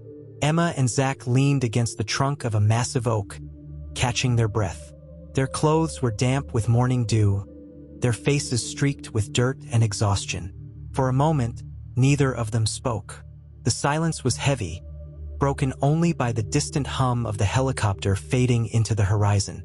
"Marcus," Zach said finally, his voice barely above a whisper. Emma's throat tightened. She had seen the look in Marcus's eyes as he told them to run. It wasn't a look of hope. It was resignation, a quiet understanding that he wasn't leaving that barn alive. "We have to assume he didn't make it," Emma said, her voice steady despite the ache in her chest. Zach's fists clenched at his sides. "He didn't deserve that. None of them did." "No," Emma agreed, her gaze fixed on the faint light of the rising sun. "But if we stop now, everything they fought for will mean nothing." The journal was heavy in her hands as she flipped through its worn pages. Her father's handwriting filled every line, a mixture of detailed notes and cryptic sketches. The last few pages were smeared with what looked like water damage, making some of the writing difficult to read. "Did Dad leave anything else about what to do next?" Zach asked, leaning over her shoulder. Emma squinted at the blurred ink, her eyes scanning the text. One line stood out, circled several times. "All paths lead to the summit." She frowned, her mind racing. The summit? It has to mean something important. A location, maybe? Zach raised an eyebrow. And what summit would that be? There are probably hundreds of places called Summit in the US. Emma flipped back a few pages, her breath catching as she spotted another note scrawled in the margin. "Mount Echo, final node." "Mount Echo," Emma murmured. Zach tilted his head. "Is that a real place?" "It's a national park in Virginia," Emma said, her voice gaining strength. "I remember Dad mentioning it once. He said it was a place where people went to clear their heads." But why would he write about it here? Zach shrugged. Guess there's only one way to find out. They walked for hours, their path winding through the dense forest as they made their way toward the nearest road. Emma's thoughts were a chaotic swirl of fear, determination, and grief. Marcus, Catherine, her father. How many more people would have to sacrifice themselves before Dominion was stopped? We need a plan, Zach said, breaking the silence. If this Mount Echo place is where Dominion's final node is, they're probably expecting us. There's got to be a trap. Emma nodded, her jaw tightening. I know, but we don't have a choice. If Dad thought it was important enough to risk everything, then we have to see it through. Zach hesitated, his expression troubled. And what happens when Rhodes shows up again? Because you know he will. Emma glanced at the journal, her father's words echoing in her mind. Trust is the most dangerous weapon of all. We use what we have, she said finally. The files, the journal, everything. If we can find the node, we might be able to finish this once and for all. By the time they reached the edge of the forest, the sun was high in the sky, casting a golden glow over the rolling hills ahead. A narrow two-lane road stretched into the distance, flanked by tall grass and scattered wildflowers. Emma spotted a small gas station about a mile down the road, its weathered sign barely visible through the haze of heat rising from the pavement. Think they've got a payphone? Zach asked, a hint of sarcasm in his voice. Emma managed a faint smile. Worth a shot.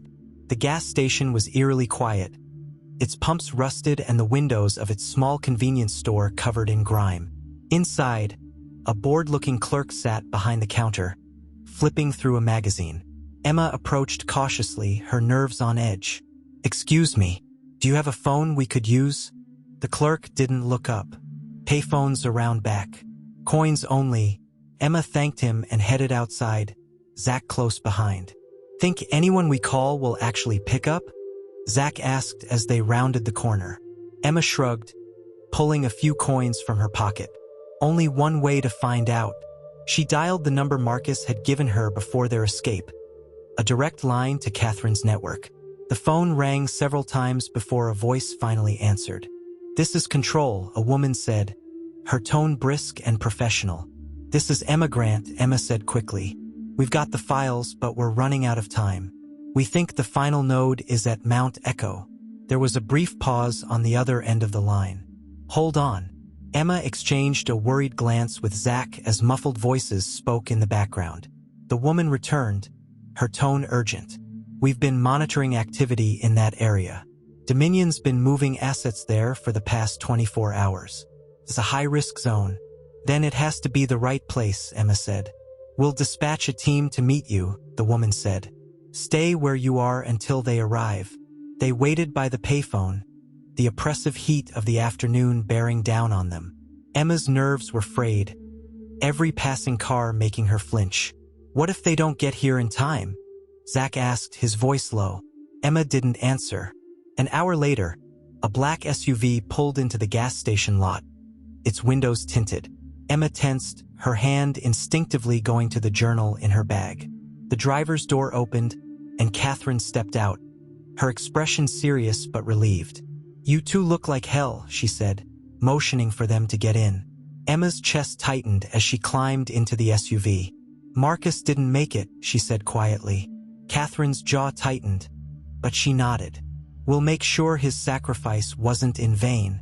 The drive to Mount Echo was tense, the atmosphere in the SUV heavy with unspoken fears. Catherine's team filled them in on Dominion's activity in the area. Heavily armed patrols, encrypted communications, and a mysterious signal emanating from the summit. This is it, Catherine said, glancing at Emma. The final node. If we can breach their system, we can dismantle Dominion's operations worldwide. And if we can't? Zach asked. Catherine's expression darkened. Then we make sure they don't leave this mountain intact. As they approached the base of Mount Echo, the tension in the air was palpable. Emma's pulse quickened as she spotted Dominion's black SUVs parked near a heavily guarded checkpoint. We'll take the eastern ridge, Catherine said, pointing to a narrow trail that wound up the mountain. It's less guarded, but it'll be a tougher climb. Emma nodded, her resolve hardening. Let's do it. The ascent was grueling, the trail steep and uneven. Emma's legs burned with each step, but she forced herself to keep going, her father's voice echoing in her mind. The truth is worth the fight. When they finally reached the summit, the view took Emma's breath away. The landscape stretched out in every direction, the horizon painted in hues of orange and gold. At the center of the summit was a sleek, high-tech facility, Dominion's final stronghold. "This is it," Catherine said, her voice steady. "The end game." Emma exchanged a glance with Zack, her heart pounding. "Let's finish this," she said. The summit of Mount Echo loomed in eerie silence, a stark contrast to the chaos Emma had come to expect from Dominion's presence. The sleek facility at its center seemed out of place against the rugged beauty of the mountain, its glass and steel exterior gleaming coldly in the fading light of dusk. Catherine crouched behind a cluster of boulders, scanning the area with a pair of binoculars. Her team had set up a temporary perimeter along the eastern ridge, weapons ready as they awaited her signal. "There's movement at the entrance," Catherine said, handing the binoculars to Emma. Emma took them, her breath hitching as she saw Rhodes standing near the main gate, flanked by 2 heavily armed guards. He was calm, composed, and entirely too confident. "He's waiting for us," Emma said, lowering the binoculars. Catherine nodded grimly. "He knows we're coming. The question is, how much does he know?" Emma's stomach churned as she thought of the flash drive in her bag. The files were already out, transmitted to Catherine's network, but Rhodes didn't know that.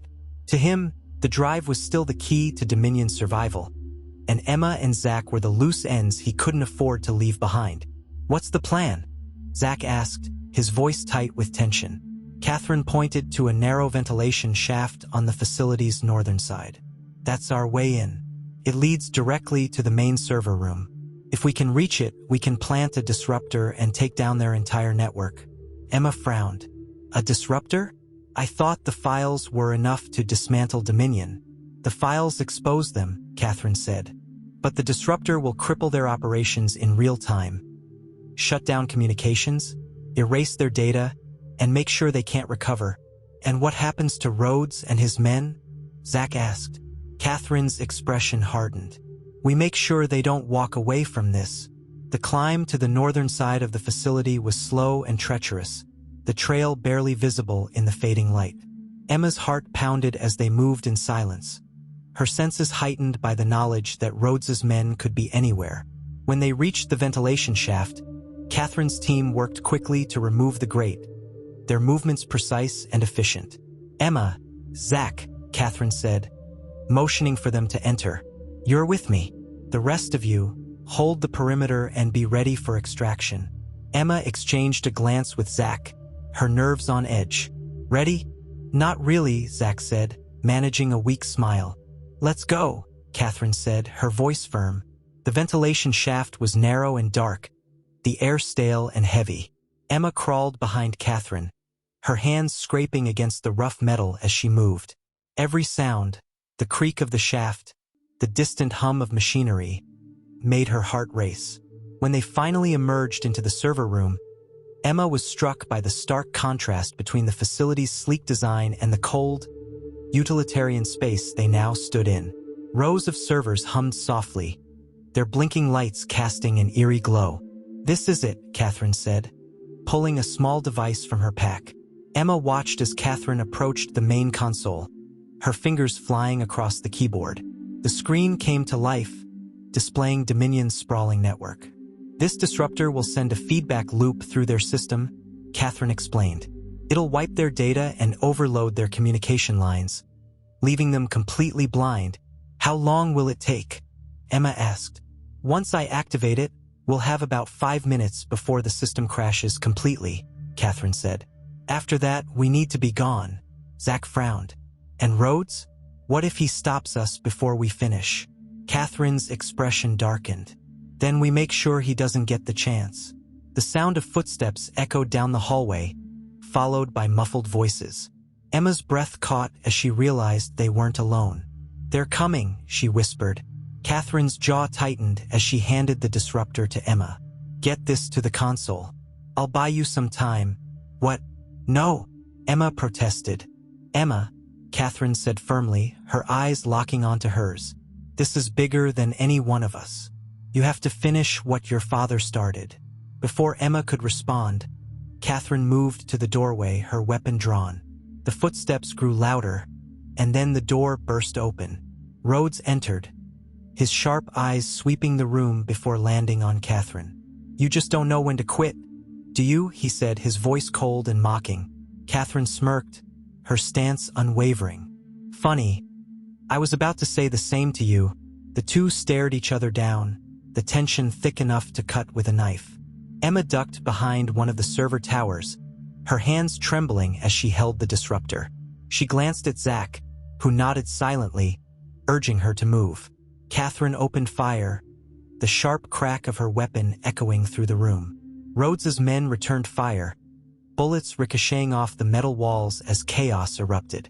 Emma crawled toward the main console, her heart pounding as she plugged the disruptor into the system. The screen flickered, displaying a progress bar as the device began its work. Come on, she whispered, her eyes fixed on the screen. Rhodes's voice cut through the chaos, cold and menacing. You think you can stop this with a toy? Dominion is bigger than you, bigger than any of us. Catherine fired again, her voice filled with defiance. Not for long. The progress bar inched forward, painfully slow.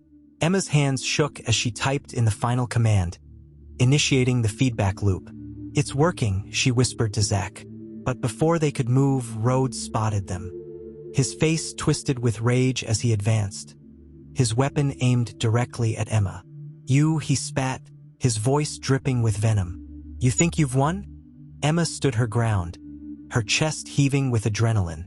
You've already lost, Rhodes. The files are out. The truth is out. Rhodes smirked, his weapon steady. Truth doesn't matter when there's no one left to hear it. Before Rhodes could fire, Catherine tackled him, the two of them crashing into a nearby server tower. The impact sent sparks flying as the tower collapsed, plunging part of the room into darkness. Go, Catherine shouted, her voice strained.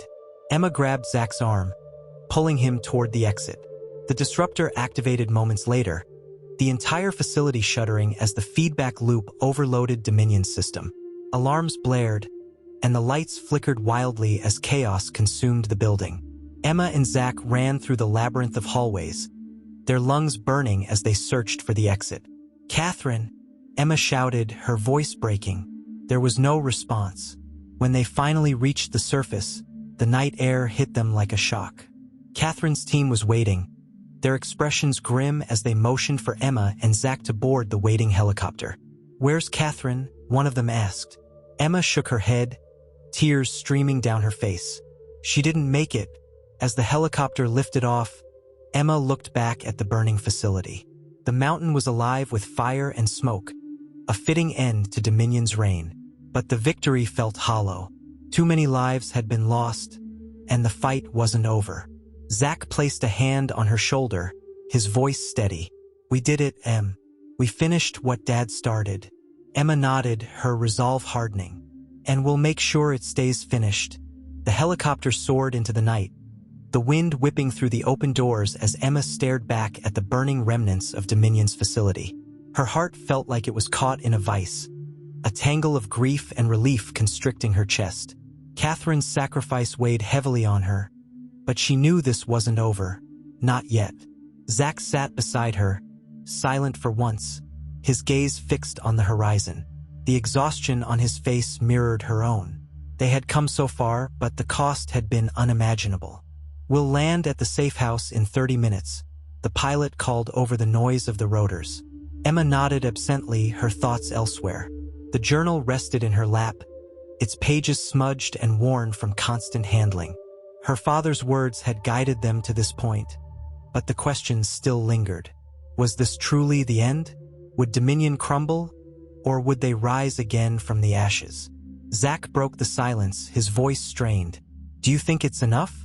The files, the disruptor, everything Catherine did. Will it really stop them?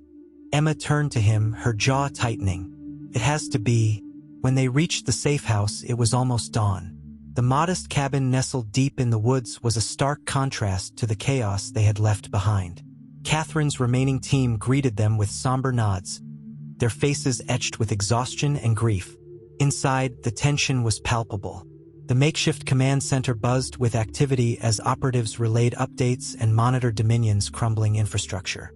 The disruptor had done its job, severing the organization's communication lines and wiping critical data from their servers. But the fight wasn't over. One of the operatives approached Emma holding a tablet. "You need to see this," she said, her tone urgent.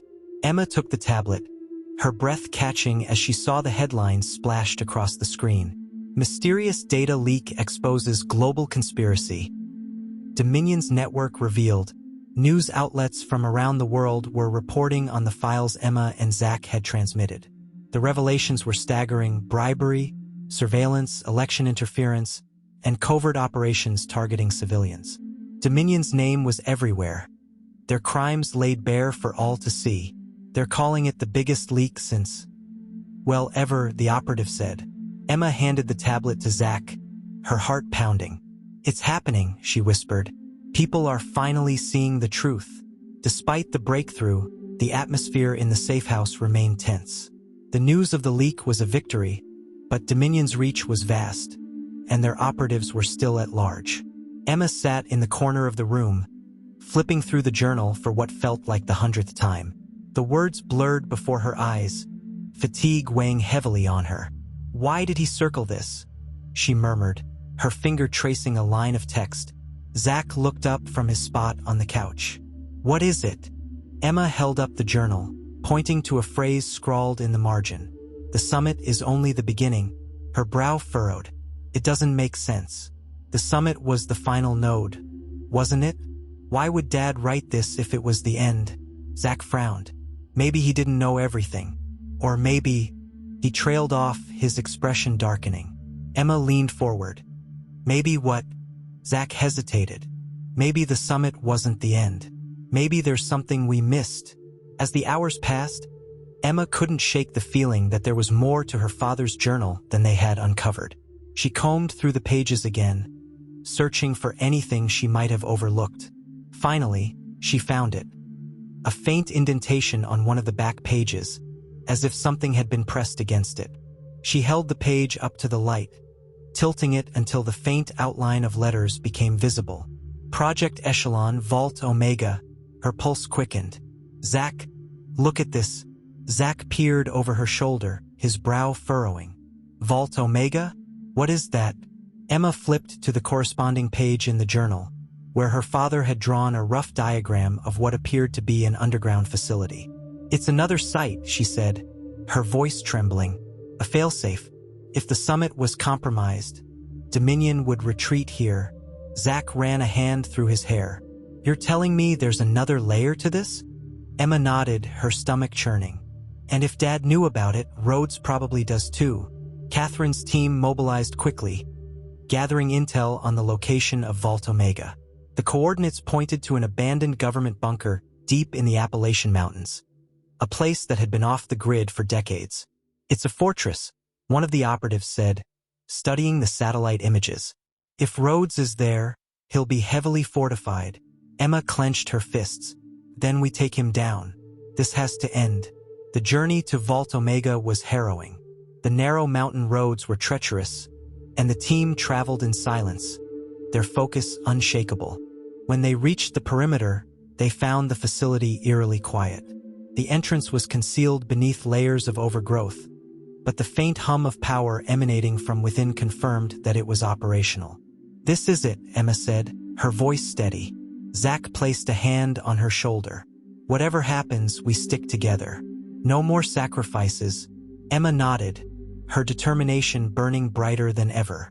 The interior of Vault Omega was a maze of steel corridors and dimly lit rooms, its cold, sterile atmosphere sending a chill down Emma's spine. Catherine's team moved with precision, clearing each section as they advanced toward the control room. As they approached the heart of the facility, the sound of footsteps echoed ahead. Emma's breath caught as Rhodes stepped into view, flanked by 2 guards. Well, Rhodes said, his tone mocking. "The prodigal children return." Emma stepped forward, her voice steady. "It's over, Rhodes. Dominion is finished." Rhodes chuckled, shaking his head. "You really think a few news articles and some deleted files can stop us? Dominion isn't just a network. It's an idea. And ideas don't die." Emma's jaw tightened. "This one will." The confrontation escalated quickly. Catherine's team engaged Rhodes's guards, the narrow corridor erupting into chaos. Emma and Zack ducked behind cover as bullets ricocheted off the walls, their ears ringing from the deafening noise. Rhodes retreated into the control room, slamming the door shut behind him. "Emma!" Zack shouted. "We have to stop him." Emma nodded, her heart racing as they followed. Inside the control room, Rhodes was typing furiously at a terminal, his expression cold and focused. "What are you doing?" Emma demanded, her voice sharp. Rhodes smirked. "You think you've won, but you've only delayed the inevitable. Vault Omega contains backups of every file, every operation, every asset Dominion has ever controlled. And with one command, I can rebuild everything you've destroyed." Emma's blood ran cold. "No." "Yes," Rhodes said, his voice dripping with malice. "And this time, there won't be any loose ends." Emma lunged toward the terminal, but Rhodes grabbed her wrist, his grip like iron. "You're just like your father," he sneered. "Naive, foolish, doomed to fail." Emma glared at him, her voice filled with defiance. "And you're just a coward hiding behind a machine." With a surge of strength, she broke free, slamming the disruptor into the terminal. The screen flickered, sparks flying as the system overloaded. Rhodes's face twisted with rage as the control room plunged into darkness. "No!" he shouted, his voice filled with desperation. Emma stepped back, her chest heaving as the sound of the facility powering down echoed around them. "It's over," she said, her voice steady. Rhodes lunged at her, but Zack tackled him, pinning him to the ground. "Not today," Zack said, his voice cold. The team evacuated as Vault Omega began to collapse, the disruptor's overload triggering a chain reaction. As they emerged into the fresh mountain air, Emma turned to watch the facility crumble, the weight of their victory finally sinking in. "It's done," Zack said, his voice filled with quiet relief. Emma nodded, tears streaming down her face. Dad would be proud. In the days that followed, Dominion's remaining operatives were arrested, their power dismantled piece by piece. The world began to heal, the truth shining a light on the darkness that had controlled it for so long. Emma and Zack stood together, stronger than ever, their father's legacy secured. For the first time, the future felt like their own.